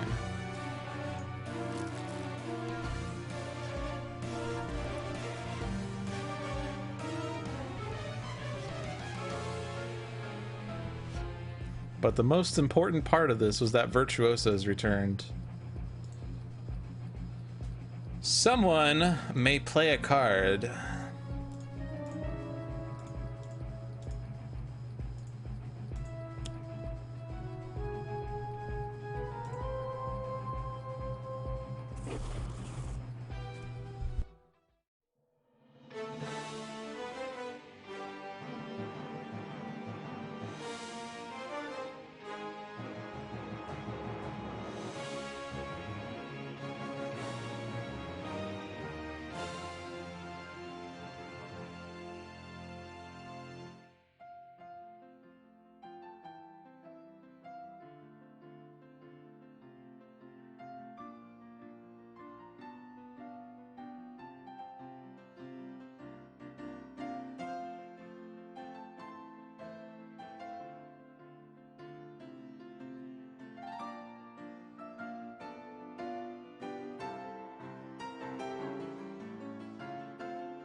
The sacrifices of heroes were not in vain, and the lost timelines will be remembered. You have defeated OblivAeon and saved the multiverse. Woo! 2 environments destroyed, 7 heroes incapacitated, 7 scions defeated. Yeah. And pretty sure 5 of those incaps were on turn 2 when OblivAeon moved to the Battle Zone 2 and dealt 7 and 7 to all targets or something like that. Yeah. Crazy first round, and then it was like 2 hours to beat page 1, and then another hour to beat page 2, and then page 3 was just a complete and utter wash. Very, very fun game. The most challenging moment was trying to figure out how to make it so that we can make the shield remove itself after OblivAeon deals 7 and 7 damage to everything again. But thankfully we managed to pull it off. Thanks to Stunt Double, actually, if you remember that. Actually, Champion Studios was the MVP. It was originally going to be the first environment destroyed, and then OblivAeon accidentally changed battle zones and ultimately stayed the entire time. Showed how powerful manipulating the Scion deck can be. Actually, yeah. And early on, since we started with Nixius changed battle zones immediately. So we started the game with 1 battle zone having 0 Scions, meaning there was no Scion play phase there. So definitely that halved the number of Scion plays, which gave us a lot of control over what the Scions were doing, and we did a lot of deck manipulation with the Scions to ensure that they did the right things. And then after a certain while, we just stopped OblivAeon from playing cards, so it didn't matter anymore, right? But yeah, that was a fun one. I hope you enjoyed that as much as I did. I'm sorry for all the internet difficulties tonight. I will certainly put the local recording to Krista so that she can use that. So if you're watching this on YouTube, congratulations. You saw the complete uncut version of this stream. But that will wrap it up this week for Dolphin's Dive. We are every Thursday at 7 p.m. streaming games strategically. You know, since Champion Studios was MVP, we might as well listen to its music. So yeah, check out the other streams we have on this channel. Every Monday at 5 p.m. is Luck of the Seamus with Seamus the Hug Monster. Every Tuesday at 7 p.m. is John and sometimes Jeremy with Handelabra Live. They are 2 of the leads of Handelabra and like to showcase content before it is publicly available. Every Thursday at 7 p.m. is Dolphin's Dive with Logic Dolphin, myself. Every Friday, nope, not Fridays anymore, we're not doing that, I don't think. Every Saturday at 7 p.m. is Spirit Island Saturdays with usually John, usually Seamus, usually myself, and sometimes a guest such as yourself if you claim the 20,000 Pointalabra reward to be a guest on Spirit Island Saturdays. Last Saturday we had Licky00 guest with us, and that was really fun. And every Sunday at 6 p.m. is Tales from the Archive with another letdown.